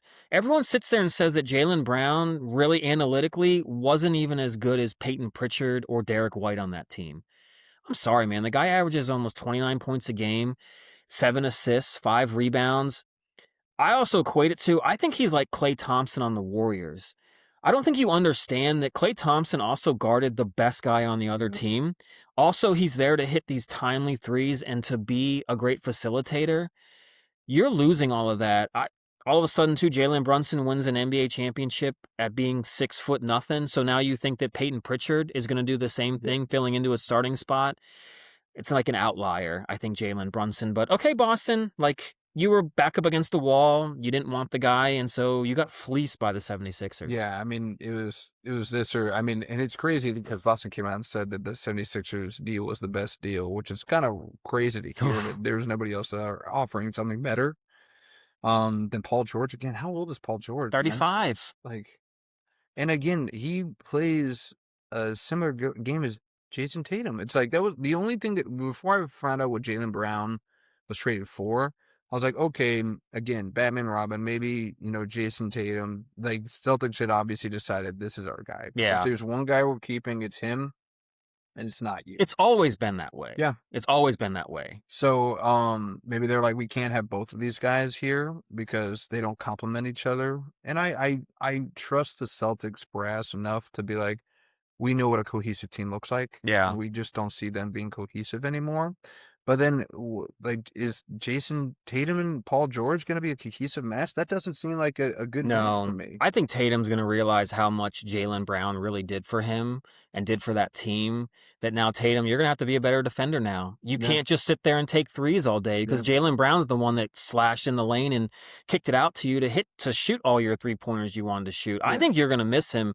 And he didn't speak up. Have you heard anything from Jason Tatum in this whole saga? Yeah. Crickets. So he obviously was okay with this. Oh, yeah.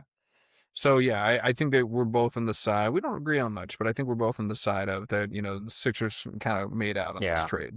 Jaylen Brown, he'll, I don't know, it's too soon to tell how well he'll fit with that Sixers team. I think he'll do great. But, yeah, I mean, he seems like he could be the final piece. Who knows? We talked about it with the Knicks. It's like you had two superstars, and then you had, role players.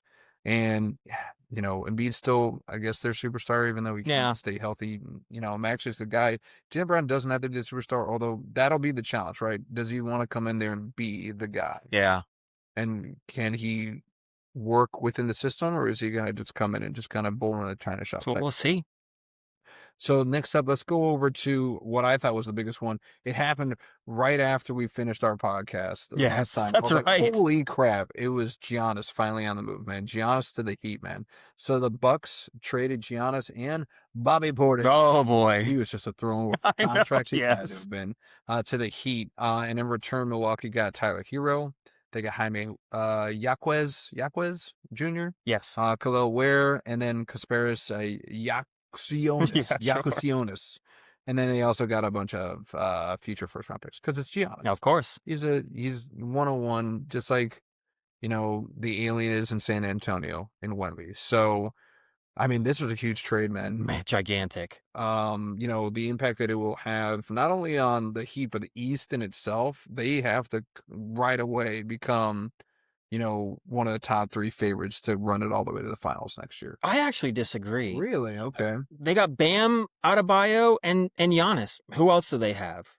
They lost Norman Powell. They're going to have Andrew Wiggins, some guy named Dell Larson, and Davion Mitchell in that starting lineup with no depth. They got rid of all their players. This is going to be the theme in all of this.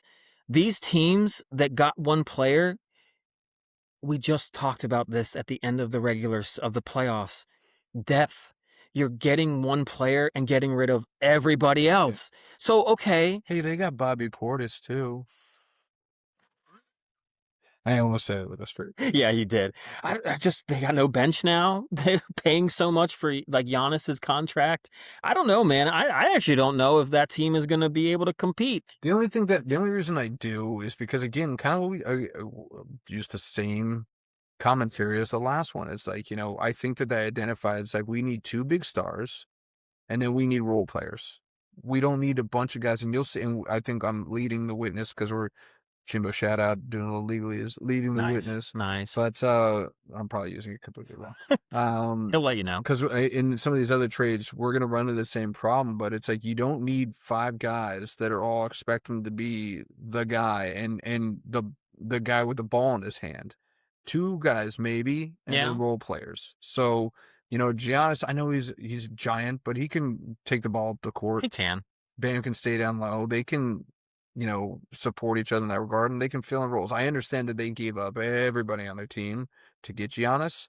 And I know that, Giannis has got this massive contract, but they'll find some guys at the league minimums that's going to want to come play with Giannis in Miami. We'll see what happens the rest of the free agency. I mean, it's not like it's just like for this one year. So who knows? Maybe this season they might not have the depth or a good team, but maybe the following year they'll sign a free agent.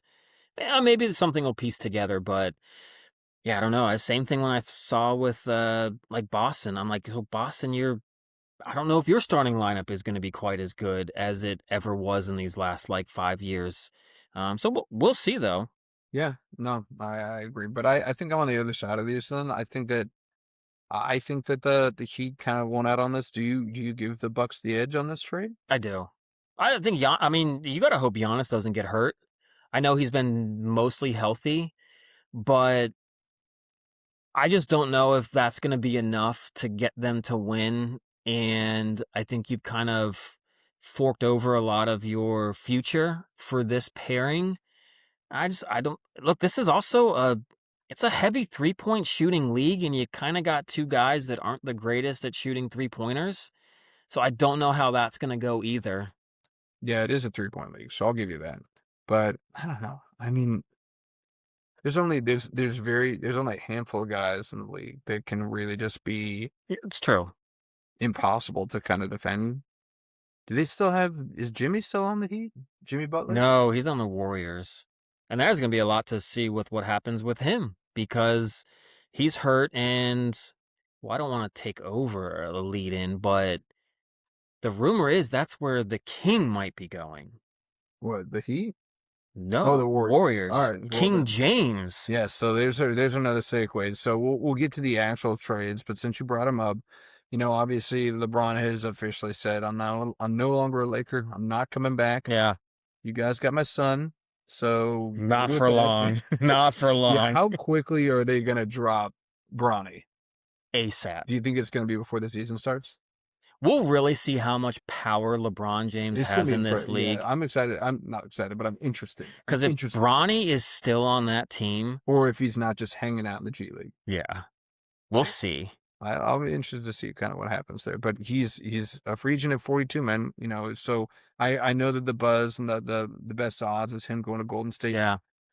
Which I was just talking about now. It's like, great, this could have been the death of super teams. And then, of course, who's going to be the one to revive it? It's going to be LeBron. Of course, the guy that started it. Dude, I was just singing your praises in the playoffs, man. And you're making me eat every single word. Every single word, man. So, obviously, Golden State's going to be the front runner to get him. If he's obviously made it known he wants to go there. Yeah. So, it's really going to be on balls in their court. And he's balls in their court. Do the Golden State Warriors want him? If you were Steve Kerr, if you were the front office for Golden State, would you want LeBron at this point? Honestly, if you want to take the league minimum like he does, come on, jump on board. I don't want to pay you the $55 million a year you were making the last 2 to 3 years. No way.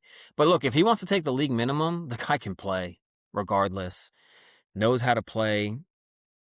I mean, he averaged what in the playoffs? He averaged like 28, 8, and 7 or something like that. Insane. Yeah, the guy can still get it done. Yeah, and he won't have to. I mean, it's the Steph Curry show.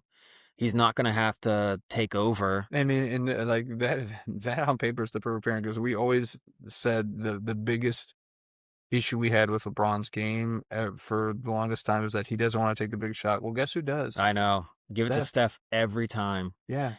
And then they want to try to get Anthony Davis. No. I mean, just this would be the all-star team of 10 years ago. It almost does remind me. I know the Lakers had Shaq and Kobe, but when they went and got like Karl Malone, Gary Payton. Yeah. Is that what it feels like? Not very much so. Yeah. I don't know if LeBron's that far gone. I know. They were like, we'll just sit on the bench. Give us 5 minutes and a ring, please. We just want to. They're like, wait, you want me to go in the game? Oh, I got to stretch out a little bit. It's just, Jesus, man. It's like, where's the massage? I just thought I was going to get the ring at the end of the year. So let's tell you. So you would only take him. He's not going to take the league minimum. No, I think he has said. Really? Yes. Him and his agent has said that he just wants for once to just go to a place that he's going to be happy. And you know what? At 42, you've been the face of the league for so long. I almost can't get mad at him for wanting to do that. If you're going to take the league minimum, if you're going to sit there and have a bidding war, be recruited by like 4 or 5 different teams. You don't want a decision 42 at age 42? Honestly, if he comes out and makes like a joke of it. That would be funny. I would get a kick out of that. I would. Especially if like I said, if he's just going to take the league minimum, I'm all for it. Taking my talents to the Golden State Bridge. Yeah. I'm serious. I don't know. I've got a soft spot now for him for this. I kind of want to see where he goes. Okay. It's got to be better, Cass, right? He's going home. Yeah. Right? It's either he's going to go and try and just steal one more with like one of the top shooters in the game. Yeah. God, can you imagine LeBron and Draymond on the same team? It's going to be weird. And it fights every practice. It's going to be like when Chris Paul joined the Warriors. Like, and they found a way to get along. Yeah, I forgot that happened. I know, me too. Jesus Christ. So you're gonna I'll take the wild card. I'm gonna say that he goes back home and goes to the Cavs. Okay. You can have Golden State. Thank you. I will. I'll take that. I should have odds on this thing because that's where he's going. But I give you like 5 to 1. I should get 500. 500 to 1. All right. So he was. What was he in? He was in LA for what? 8 years? 8 years or something like that. It was longer than you think. Yeah. So 8 years, man. In an 8-year, in a regular NBA, lifespan or career, 8 years is a good time. So you could argue that he had a regular NBA player's career in LA. Yeah. Is he a legend? No. Is he a Laker legend? Nope. I really don't think so.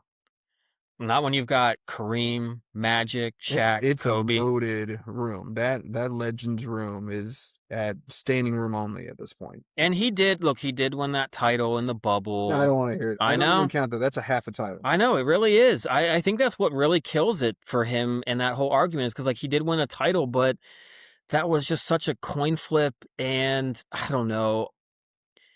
He just never really seemed like... It's just weird. He didn't seem like he was a Laker. LeBron just, and again, we're going back on the hate train for LeBron, but LeBron seems like he seems like the type of guy that he's going to benefit to not having crowds there. He's going to benefit because it's like I feel like he gets impacted by the crowd. Yeah. More than most. Maybe that's just me. Maybe he's going to come for me now. I don't think they would have won if they weren't in that bubble. I don't think so either. Yeah. I mean, Anthony Davis is great, but that team, I don't think, was the best team in the league that year. Yeah. So yeah, I'm agreeing with you. He's definitely not a Lakers legend. He had half a championship. He arguably wasn't even like Anthony Davis turned back the clock in that series. So you could argue he wasn't even the best player on that team when they won the finals. I mean, he was incredible. No disrespect, one of the greatest NBA players. Oh, absolutely. But I don't think that can put him out there. And we're getting on a sidetrack, but I do want to bring this up because, again, this will be his fifth stop, but his fourth team, right? Yeah. Cleveland, Miami, Cleveland, Lakers, and then wherever he goes now. Does that diminish his greatness to you? Like, not staying with one singular team? I have this kind of internal kind of mindset where I give more respect to somebody that spent, if not the entirety, but the majority of their career with one franchise. Like Karl Malone. Like, yes, he went to the Lakers for a pit stop. Yeah. But he was a Utah Jazz for the longest time. I do. It's weird because, like, I almost don't think of Shaq as having gone to as many teams as he has, but he has. Boston, Miami, Phoenix. Like, forgot about Phoenix. I know. But you sit there and you just remember him on the Lakers with Kobe, and you're like... Orlando. I mean, completely forget about it. He won a title with the Heat, too. Yeah. With Dwayne Wade. I don't know. I think of that too. That's good that you brought that up because I'm like, maybe it's just because I don't like the guy that I want to put that against him. But to be true, when I sit there and think about Shaq, I'm like, dude, why did you go to so many different teams? Like at the end of your career, like the Heat stop makes sense because he was still, a dominant force. But I think I would have liked for him to have stayed on LA the whole time or stayed on like Orlando longer than he did. Yeah. Like he had that run with Kobe, so he'll always be remembered, but I think it would have just been better if he was just there for the majority of his career. So I do kind of hate that LeBron's done that. I hate that Kevin Durant's done that. It's that whole generation of those guys. Kawhi now, who we're going to get to. Paul George. Like, you guys are the best of your generation, and you guys have now played on at least 4 or 5 different teams. Yeah, I especially when it's self-inflicted. It's like you've chosen to take that path. It lessens your greatness to me. Yeah, I feel like maybe Shaq at the end, he just wanted to play, but people, for whatever reason, either didn't want him because of his game or his salary. So I don't know if he could necessarily superly pick and choose. Yeah, go who take him. Yeah, but like, our mercenary James Harden, like whoever's going to pay him the most money, he's just going to jump to. Or take him. People just trade him off like a piece. I know. Get rid of him. Just give me something back. Give me something back. Someone's always there to take him. Well, you brought up Kawhi, man, so that's the next one. Let's talk about Kawhi Leonard. He's back in Toronto where he won a chip. I mean, this is one of the trades where I was like, I just don't know where to go with this. Is it good for Toronto? Is it better for the Clippers? Because Kawhi hasn't been relevant for... No, he did have a good year last year, and he did play a decent amount. But, yeah, I mean, he had his run with the Raptors to win the title was more playoff series wins than his whole time with the Clippers of 7 years. That one run. Yeah, 1 year run. They won 4 series. He won 3 with the Clippers in 7 years. Jesus. So then I guess the question is was any of that worth it for the Clippers? No, absolutely not. But it's crazy because this is what teams are doing right now. They're literally like going after and getting these, like the Heat. You are doing what the Clippers did. Why? I don't understand it. Same with the Celtics. You're doing exactly what the Clippers did. I don't understand it. I mean, what does Ballmer have to say now with getting Paul George and Kawhi Leonard and all the collusion to get those guys on a team? For nothing. For nothing. You made one Western Conference Finals. That's it. The rest of it was you were overhyped and underperformed. And now look at you. You got nothing. Yeah, and what they got in return, they got Brandon Ingram, who just seems like a jag at this point. Yeah. Like, he can score a bunch of points, but he's not going to be a huge difference. It's some guy named Grady Dick that I've never even heard of before. He's out of Kansas. Supposed to be a sharpshooter, but he's not very good at shooting in the NBA.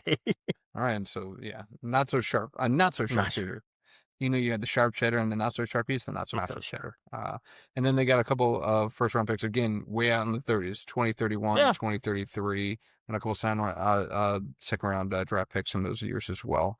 The Clippers they're completely lost as a franchise. They just never seem to get out of their way. The best years are when they had the threesome of Chris Paul, Blake Griffin, and DeAndre Jordan. Yeah. DeAndre Jordan's still playing, by the way. I know, he is. I saw him pop up. I was like, this guy's still playing? Jesus. So, yeah, I mean, that whole I can't believe, again, LeBron, 8 years in LA, that seemed like a long time, but at least he seemed relevant. Yep. Kawhi and the Clippers for 7, it's like, I forgot you lived in that house. I did too. They had like Russell Westbrook on that team for a while. I mean, Chris Paul came, gone, all that stuff. I mean, remember when it was supposed to be Paul George and Kawhi Leonard, like, oh, Clippers are relevant. I know. All of a sudden, nothing. Nope. Nothing came of that. And again, it's like, I've never been, like, Kawhi I'm sorry, for me, if you give me, like, password, what's the first thing that comes up for Kawhi Leonard? It's load management. Yeah. Is a guy just never plays. Like, ever. And now I'm worried that he goes back to the team that probably thinks of him as a god. He can do whatever he wants now. He'll play even less. Yes. So it's going to be bad for Toronto. Even though I think on paper, I actually think Toronto would be better than Miami. Scotty Barnes. Yeah. Emmanuel Quickly. Yeah. That's a good threesome right there. I mean, yeah, if they can stay on the court. I know. So I guess I like this better for Toronto than I do for the Clippers, just because I don't know what the Clippers are going to back. But it's like they picked the wrong time, but this would be the time for them to tank.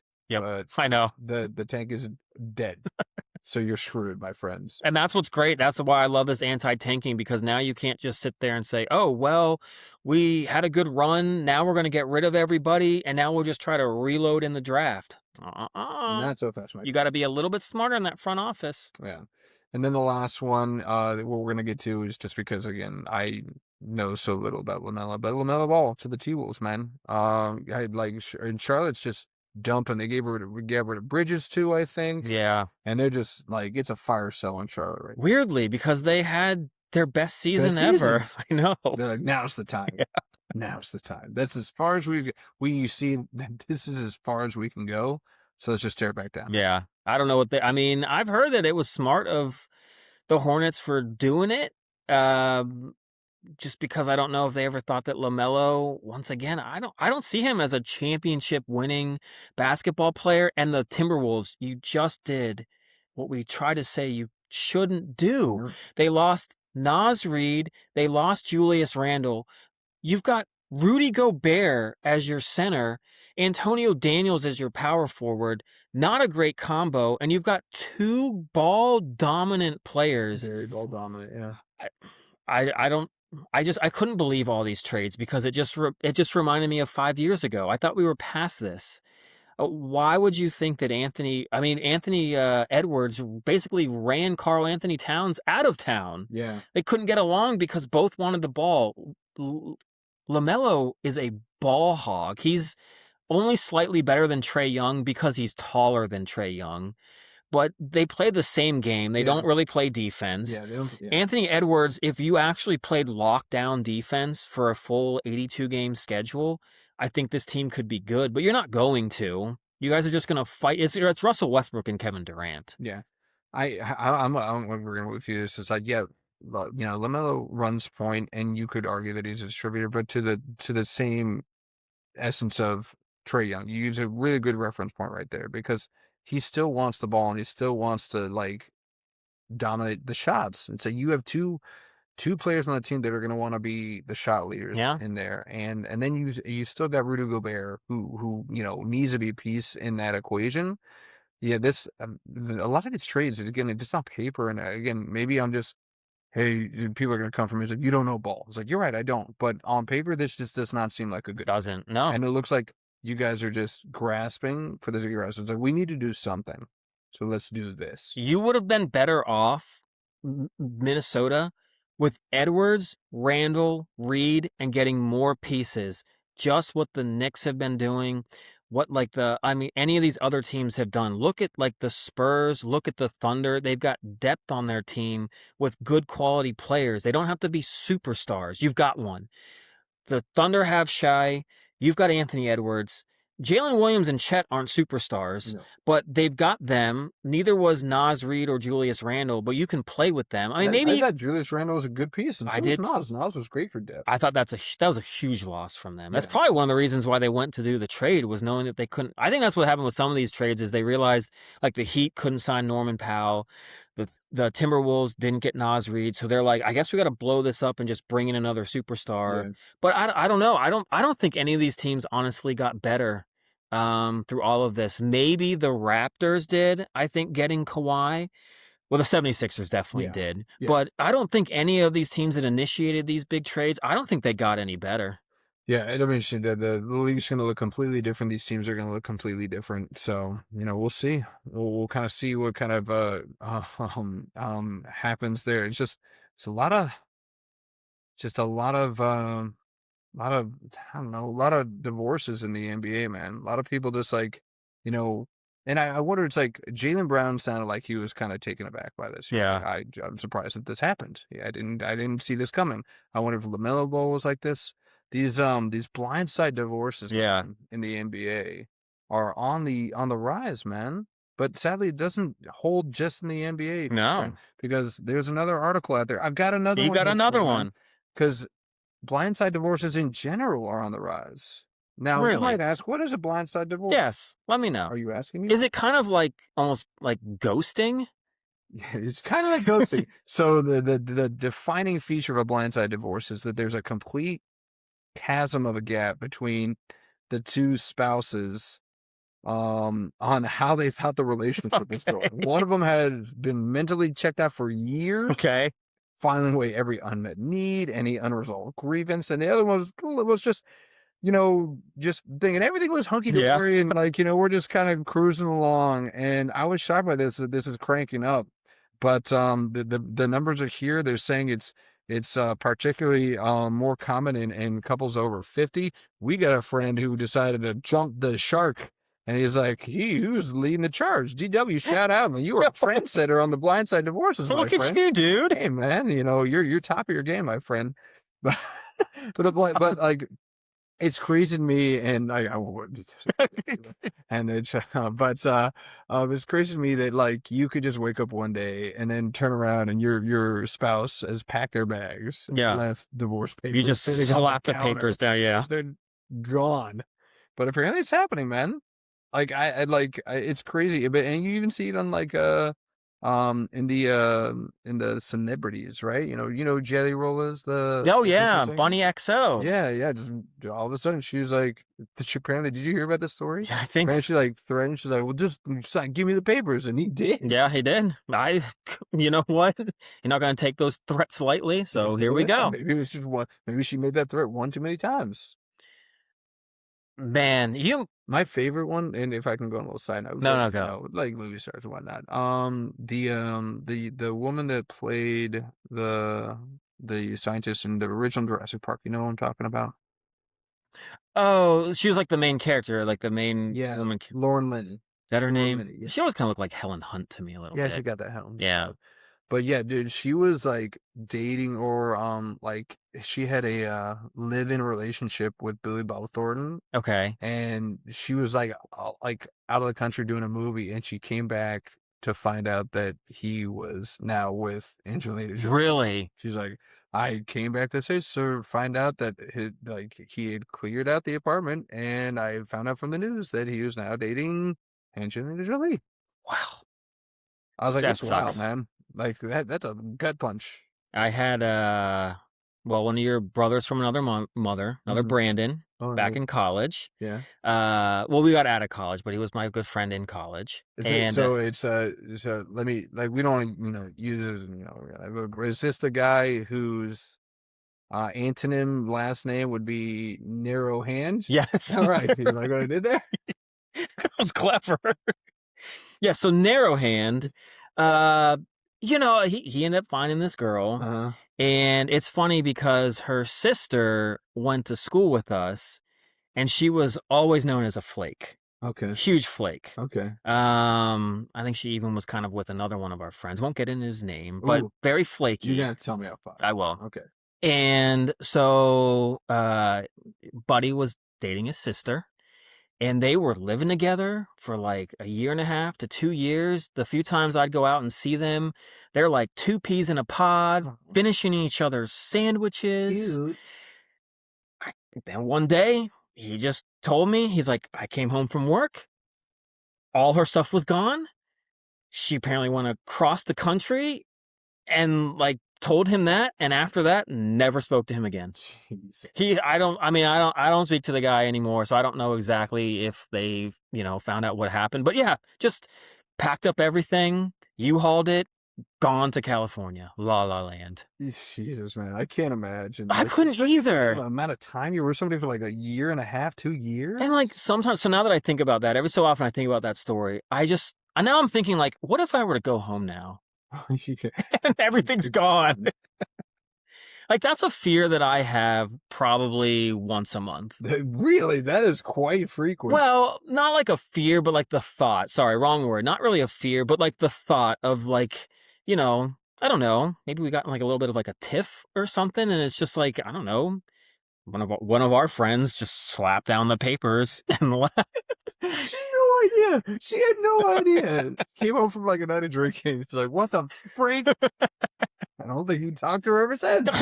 That's the thing. I mean, it's been done before, so ghosting is popular. Divorce is more than popular. Have you ever ghosted in any way, shape, or form? Now, not marriage, because that's a whole nother thing. Yeah. You're just like, you've been with this person for an extensive time to the point where you've married this person. But have you ever like blindside ghosted No. Unfortunately, I've been the one that's been probably ghosted a couple times. Some guy like you? Well, sometimes in the younger days you don't quite pick the best winners. Yeah, you're still feeling it out. Yeah. And, yeah. That's an irrational fear you have, my friend. An irrational fear of like, my wife's just gonna be gone. Well, because I think I've spoken before. It's when I did like the online dating. Yeah. I'd sit there and talk to some girl till like 5 o'clock in the morning. I never hear from her again. I'm like, are you serious? Like, just use me for your own entertainment for the night? Oh my God. Jesus, for my great conversation. How dare you? It probably wasn't even that great. I feel like that's probably why. I feel so used. You use me for my talking points? Should you at least use me for something else? Yeah, use the whole thing. Yeah. Right? God. I'm more than a mouth. I'm a body, right? I did. I know you've ghosted somebody. How dare you? I just know it. How dare you, sir? No, but I did. It was a time in my life where, I was not making the best decision. And I was like, how much can I go into this here? Met her at a party. She literally, with her lipstick, wrote her phone number on my chest. Oh, that's hot. Right? Yeah. Pretty cool. So I was like, well, I have to try this out. I go, we went on a few dates. We were getting to know each other, but I didn't know what her home situation was. Okay. I didn't know what her home situation was because I never met her. So we just met. We were doing slow, even though she wrote her name on my face. But we were going slow. Slow to you? Yes, that was slow. Oh, man.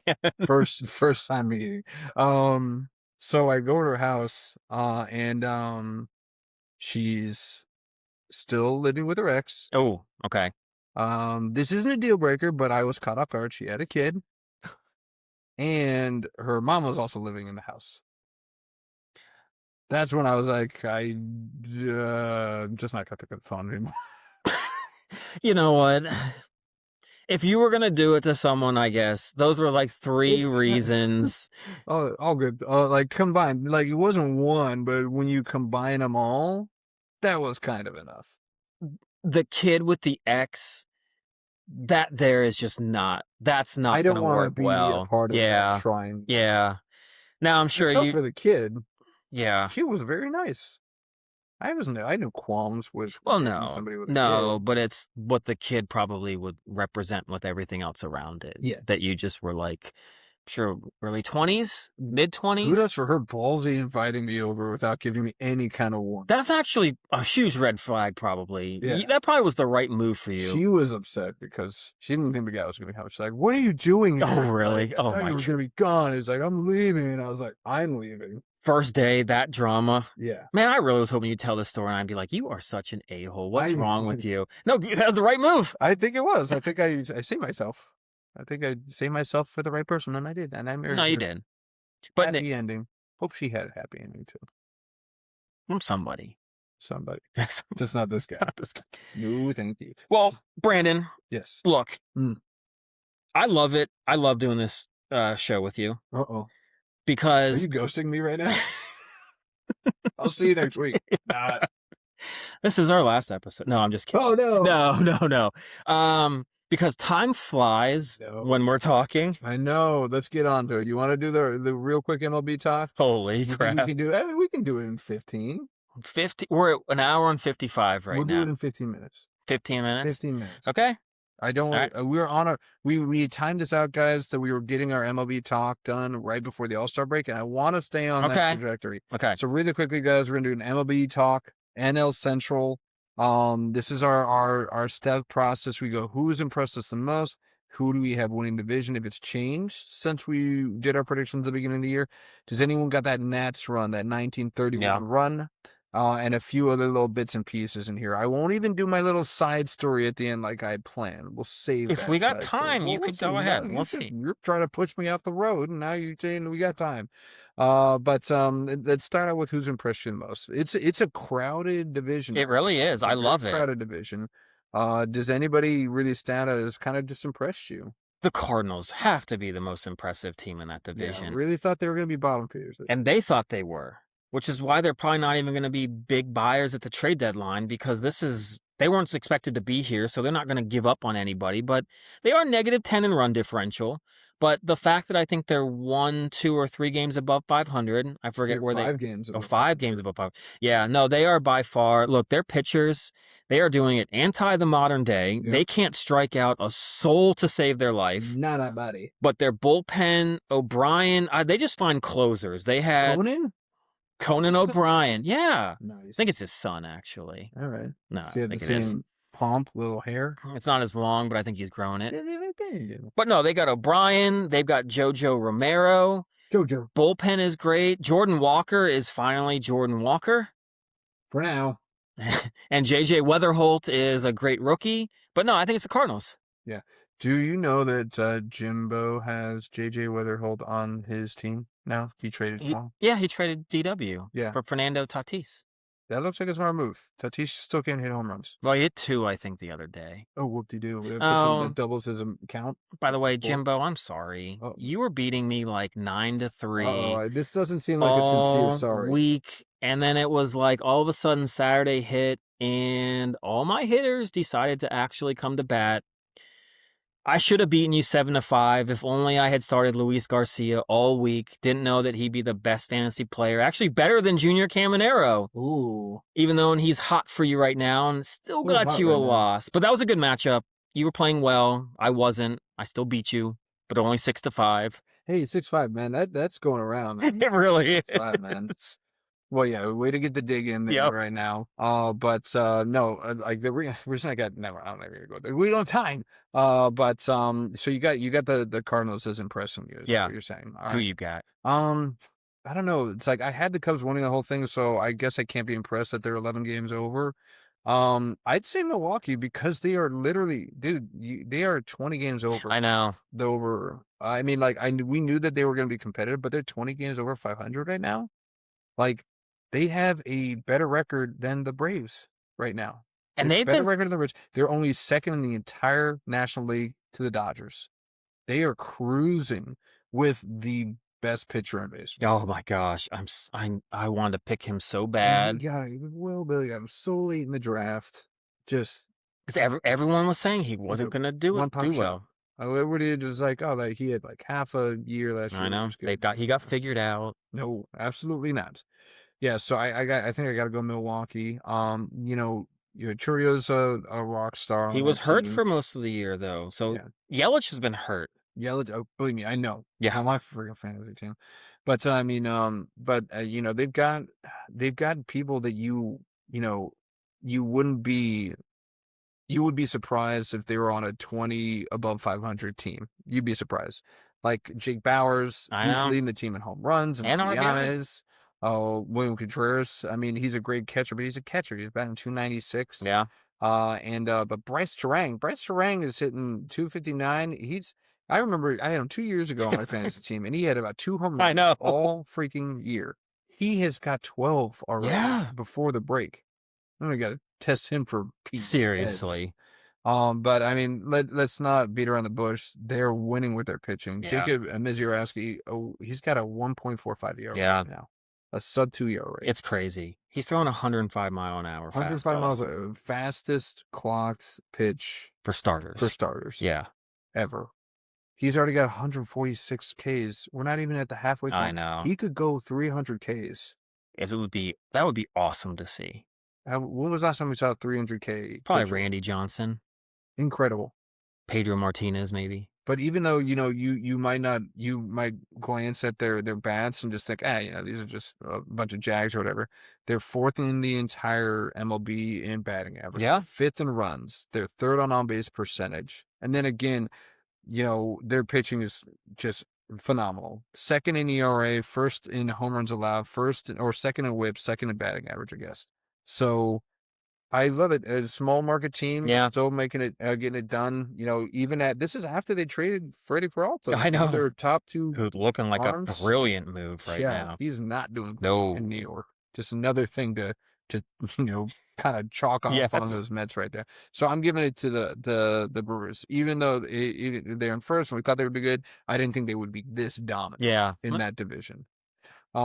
As far as winning division, I was trying to remember. I know I had picked the Cubs to win the division. Did you have the Brewers winning? I think I had the Brewers. So are you changing? I don't see why you would. No. So you sticking with the Brewers? I am. It's hard for me not to agree with you on this one, my friend. I want to, stick to my guns, but God, they've got such a deep lead. I mean, they've got a 10-game lead. I guess there's only 5 games, from the Cubbies right now. But as long as it's all going to come down to the health of those arms. Yeah, and the Cubs have already lost a lot of health in their arms, so they're going to have to really rely on that offense. Yeah, which they can. They got a lot of bats. They do. PCA, man. I mean, just you can't even say second quarter of the season. I mean, he's just been incredible. Unstoppable. Like, I mean, every other game he's hitting a home run. If not every game he's hitting a home run. And he's stealing bases. He's actually he's going like 2 for 4 every game. I mean, it used to be he'd hit home runs, but the average wasn't there. Guy's on fire. Yeah, he's got 19 home runs. I would love I didn't pull the data, but I'd love to see where he was at the end of May. I think he's hit like 12 or 13 in June. Incredible. Yeah. That's incredible. Have you gotten a lot of texts from Jimbo because we were crapping on PCA? Has he been bugging you to crap about how good he's been doing? Not really. No, he's been keeping he's been sending it to me. I'm like, I'm the Jimbo. Like, same person who was crapping. I'm sending those to him. Don't send them to me. I forgot. I beat your team with PCA and Caiman. Oh, wow. Right. You're just dragging Jimbo. We're back to the olden days. The good old days. But yeah, I think we're both aligned. I think the Brewers, unless something catastrophic happens, they have to win that division. Yeah, I think so too. But I mean, I don't think either of us had the NL Central having 3 teams in the playoffs, but that's what they're trying. It is. It's awesome. Cubs, and I think that right now the season ender right now, Cardinals would hold the 3rd wild card. Would they? Okay. I know them and like the Padres, I think, are neck and neck, I think. Yes. Yeah. But to think that the strong AL East is only gonna have one I know. team coming out of that. Well, Maybe the Phillies Phillies. are, yeah. Phillies are charging right now. So we'll see. All right. Well, with those two teams, phenomenal. We don't have a lot of options as far as teams pulling a 1931 run, man. But you give, it really comes down to either the Reds or the Pirates. Is anybody going to make a run in this division? Honestly, I think the Pirates can. I think they've actually, if you really look at their numbers, they've kind of, I think they should have a better record. They're fourth in runs. They're first in hits. Their OPS is second. Their offense has played great. The pitching hasn't been but so bad. The ERA is not good. Paul Skenes is not pitching great. Yeah. They 3.36 right now. Yeah, he got lit up by the Phillies, and I was digging a little bit more, and a lot of opposing players are saying it's just not as crisp. He's just not pitching as well. I don't know. Some people are blaming that he went to the World Baseball Classic. That seems like low-hanging fruit. I know, I do too. I honestly, I would worry if there's an injury that's been kind of concealed. So a lot of people are kind of thinking as well. But you know what? I mean, Ashcraft has been really good. They really need Jared Jones to come back and pitch. Bubba Chandler's been a bit of a disappointment. But if somehow, some way they can get the pitching, because the bullpen's not bad, I think there's a shot that they could go on a run. But they play in such a tough division. Every game is going to be so difficult. They're almost going to be a hindrance to their own division of how good it is. But I think they can legit have a shot. I mean, they got this guy Merlin Valdez now. See, I'm playing C. I know, he picked him up. Picked him up right before I was going to. Well, I noticed you made a nice change as well, though. I did. To DW's chagrin, I'm sure. Oh, yeah. Finally dropped Blade. I finally dropped him, and I got my old guy back. I got Mickey Moniak back, because he has been on fuego. I know. I'm on fire. I'm glad Blade helped you out against the teams when you really needed it. But he's one of those guys I held on way too long. I was like, oh man, he's gonna get it back. He hasn't hit a home run probably in like 3 weeks. I know. I saw that. Go, buddy. And Mickey is on fuego. But yeah, I was looking at getting Esmeralin Valdez and dropping Blade. No. Seabear literally beat me by like a day. Oh, no. I was going to pick him up because this guy's on fire too. And he still is. Still is. Yeah, man. Keeps hitting, man. Good for him. Yeah. But yeah, it's fascinating with the Pirates. To your point, it's like going into the season, especially when you got like one of the best arms in baseball, Paul Skenes, you thought that the pitching might be their strong suit. Complete reversal. It is. Like you said, third in batting average, fourth in runs. If you had said that, if you would give me these batting stats, instead of the Pirates, I never would believe you. No, I wouldn't either. I'd be like, it's the Cubs or the Brewers, right? Yeah, absolutely. So it's pretty, and this is, again, in the entire league, right? Yes. So it's not that they're doing this in the division. They're third, fourth in the league. Yes. Doing this. So that's incredibly impressive. So, yeah, I could see them going around. The reason that I'm going to say no, and I don't think anybody has that, is because the teams in front of them, yeah, they're kind of clicking. They're very recently could jump the Cardinals, but I don't see them catching the Cubs. I wouldn't either. The Brewers. I mean, the Cubs are going to be intriguing, just because they have lost so many starting pitchers. Like, it's literally just going to have to be a slugfest. Yeah. Fun games to watch, but they're going to have to be busy at the trade deadline. They're going to have to probably try to get, well, like everyone, Scooball. Yeah, well, that's going to be a bidding that I think that they're not willing to cut. Apparently, they don't have the farm system as like the Dodgers or Rays do. Well, and again, it's like, even if you did, like, you're building for something, all right? Do you want that short-term success, or do you want to be the Brewers? You need to build that farm system up. If anything, they should probably toss Mitch Keller out there to a competitor, somebody that needs an innings eater. Yeah. At the trade deadline. Because Mitch Keller, I mean, he's a good rotation piece, but he's not going to be a difference maker for you. But he could be for a contender, and you could probably get some good return on him. Yeah.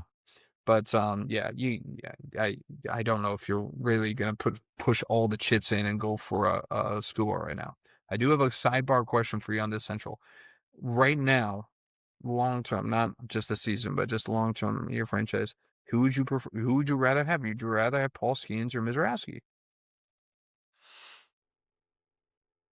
I don't know if I couldn't. I still got to say Paul Skenes. Yeah. I don't know if I'm just going to let this kind of first half of a season dictate anything. Well, in the second half of last season, Well, I know maybe the first half of last season because he made the All-Star game last He year. did, and then he faltered. Paul Skenes has been dominant since he's been in the league. The guy still has like a 3.6 ERA. Yeah, he has a 3.6 right now. I mean, it's just we've been so used to him just having like a one, like what Mizorowski's doing this season. What's not to say that Mizorowski doesn't have the same thing happen? I don't know. I'll be honest. I don't know if Mizorowski can withstand keep throwing these 105-mile-an-hour fastballs. I think Skenes makes it look easy. I don't think Mizorowski. He's so slender and slim. I don't know if he can keep all that up. I mean, he's the Wimby of the MLB. He's like 6'6". Yeah. He's like 220 soaking wet. I'm with you, Paul Skenes. Again, it's like his throwing motion just seems a little bit more effortless. It's just like Mizorowski. I mean, we'll see how he does in the second half, but I mean, it could be 2 years in a row where he gasses out halfway through the season. Because again, to your point, 105 miles an hour, that takes its toll. You can't do that over the longevity of even an entire season, let alone a career. Yeah. You're not going to be throwing that fast. You can't. There's just, I'm sorry, the physics behind it, that's not sustainable. It's not. Just not. So he's going to have to learn to throw secondary Or pitches. he's going to blow his elbow out 3 times over. You're going to have 2 TJs in the next 3 years. That's kind of what I think is going to happen. And again, that's what we talk about. It's like it's so negligent for pitching coaches to allow this to happen. If I'm his pitching coach, I was like, take a couple of MPHs off of that fastball so that we can like sustain this. Just take a couple off. You don't need to be throwing 105. I know. You got the record. Fastest ever by a starting pitcher ever. Let's bottle that and let's slow the F down. I mean, I almost wonder if at the end of his games, if they just have this, like, if Mizorowski's like, yeah, my arm feels great, I could pitch tomorrow, they're like, okay, then keep going and throwing 105. But the second you feel like arm is tired or hurt, then like, I don't know. It's too late at that point. That's what I'm saying. It's like, you can't wait until, okay, now it hurts. Well, the damage is done. Great. You see it all the time. These pitchers feel fine. And then one snap, and they're like, I'm toast for the rest of the year. I'm done. So would Will Billy's takes team. One throw. It does. It just takes one throw. But if you continue to push the envelope, you're more likely to hit that. It's gonna happen. It's impossible to say because he's the number 1 player in fantasy baseball right now. For those of you fantasy heads, yeah. Will Billy will never trade him. Never. I wouldn't either. But he should. He should trade him for a King's Ransom. You should trade him to you. Yeah. For all those people on the IL, just like Jimbo tried to do. Murakami's coming back. That's right. I saw it. Yeah, if you need him, you're fine. You don't need him. My team is so stinking good. It's okay. Hold on. We got to end it real soon, but I can't see you anymore. I don't know. How far back are you? Don't worry. In the standings? I'm having a little slippage. I'm fine. You were second for a while, and you were talking about how you're gonna nip on my heels and how I'm scared that you're coming for me. And you're where? Then my bats fell asleep. They did. They fell asleep hard. I blame TODD because my bats did very well against him, but he had a incredible bat. Yeah. And then they just went silent. I think I had 3 home runs last year. I think I got 3 home runs this week, last week. Like my bats are just completely quiet. But they go in waves. I'm not over sweating it because it's gonna come in waves. I lull you to sleep and I come back with a vengeance. I'm beating Seabear 7-5 right now. I love your confidence. Bobby was doing great. Dang it! I jinxed him. He had 8 strikeouts in 3.5. He ended up going 5 innings and giving up a 5.4 ERA. That's right though, because Urania. Oh, we didn't get him. Whatever. I'm not going to spend a die. He didn't give me a QS. I hate this QS thing. I'm not a fan because it hasn't gone in my favor. Yeah, I know. But because no one really drafted for it except for me. So I've got like 20 more than anyone else. I had. You did get Webb. I got Webb. I was like, this is going to be a QS savant. And he's done well the last 4 starts for you. He's doing better. He's finally kind of come back into the mold. Yeah, absolutely. Well, enough about my fantasy team. One more thing before we gotta go. Okay. Let's do a real quick trades talk. You put in here, we wanted to talk about trade rumors out there. Any trade rumors that you wanted to kind of buzz on other than Scooball, or you just want to talk about Scooball? No. I do think so. The Brewers and the Cubs, I think, are going to be heavy on to Scooball. But I thought that the Brewers, if they're going to go all in and really try to win it, kind of like we talked about before when they went and tried to get CC Sabathia, even if they can't get Scooball, I actually think this would be the better trade to make. Oh, okay. Because Uribe and McGill, Yeah. they'd scare me in the postseason. Josh Hader from the Astros. You want him to come home? Come home. And also get like Isaac Paredes. So get like 2 players. Give up some of their farm system for those guys because they do need like a good third baseman, corner infielder. Okay. But I think they should go with bullpen. I think that might shore them up to really take on the Dodgers. Plus, the reason why you want Hader, he's a lefty. Go after Freeman and Ohtani in the postseason. So you're already looking ahead to the Dodgers. I am. Because that's going to be must-see baseball because they got swept by the Dodgers last year.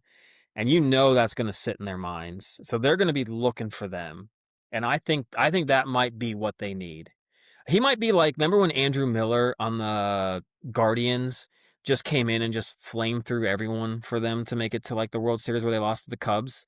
They're going to use Hader for that against like the Dodgers. Like every time that the Ohtani Freeman lineup come in, bring in Josh Hader. Okay. Whether it's the 7th, 8th, or 9th, just bring him in. Being in the 9th, just so you're going against their top hitters, bring in the guy, especially a lefty specialist. Because then you've got the McGill and Uribe that could go 8 and 9. You could switch those guys up to the matchups. It would be that would be like when the Royals, 7th, 8th, and 9th. They were so scary. The Royals just needed to get to the 7th inning with the lead, and then they had I forget the names of those guys, but they were like automatic. Yeah. These guys could Wade Davis and Holland. Was it Holland? No, Wade Davis was our closer. Who's the other guy? I've lost it. Yeah, I can't remember him either. I had it. But yeah, I think that the Central will be interesting because again it's so competitive. I could see some trades going in and out of there. I would be, because the Cubs, and they've never been fearful of making big swings at the deadline, and we talked about the injuries that they've seen, especially on their pitching staff. I don't think they need to go after Scooball per se, but I could see them doing that. Yeah. But there are other guys that are being whispered as, potentially on the fence. Like they could go out, the Cubs could go out and get Sonny Gray. And, I saw that. Be a great match for them because he's an innings eater. He can take a really good spot in that rotation. He's a vet. He knows what's doing. Robbie Ray would be a good one for him too. I like that one too.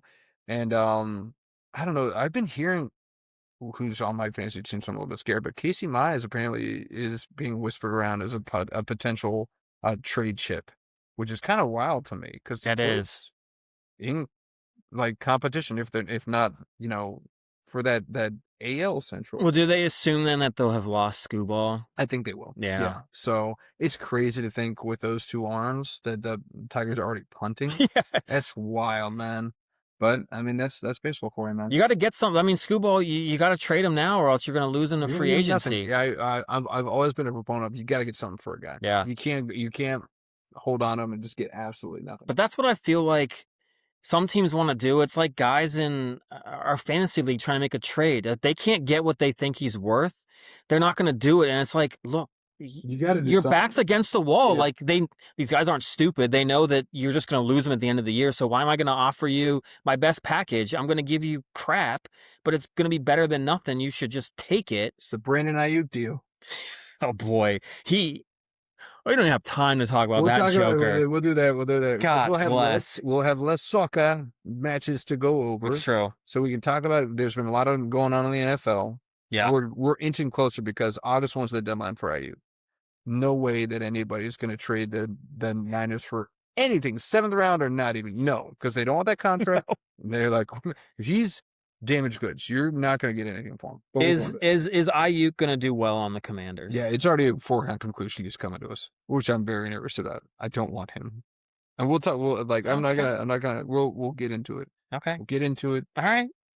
But yeah, we'll see. The Ayuk stuff kind of going on, but I'm interested. I love the trade deadline in baseball always just has a different level than I feel like any other It trade does. deadline in professional You sports. can see so much that happens, and it's almost like it doesn't completely change the teams, but so much because they generally get some good prospects in it. But yeah, it could pull a team over the hump Yeah.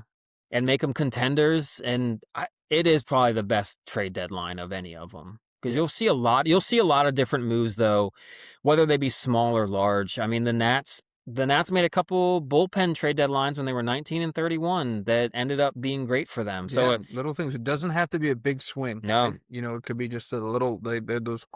Those role players. Yeah. Maybe they didn't make all the difference. There was the one guy on the Nats, I can't remember. He was like an infielder or something, but he's the one that like started their home run rally with like the whatever cap they used. But like, yeah, it was like the big cap. he was like their like linchpin to start all of that. What was his name? Was he from like Gerardo the Parra? Yeah. Parra, yeah. He started all that in the clubhouse. Baby Shark.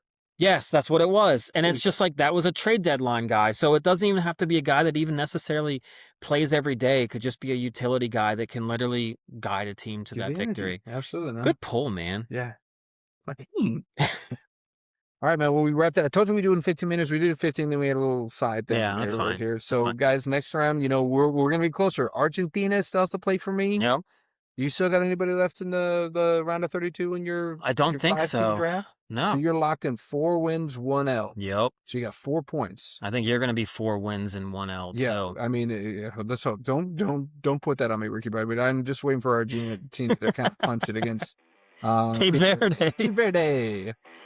So you will be neck and neck, 4-1. I like it. I know. So that feet juice is still dead heat right in the middle. We both got 1 foot in that juice. Right. Yeah, we do. That U.S. Belgium is going to be a big one. Chomping at the bit.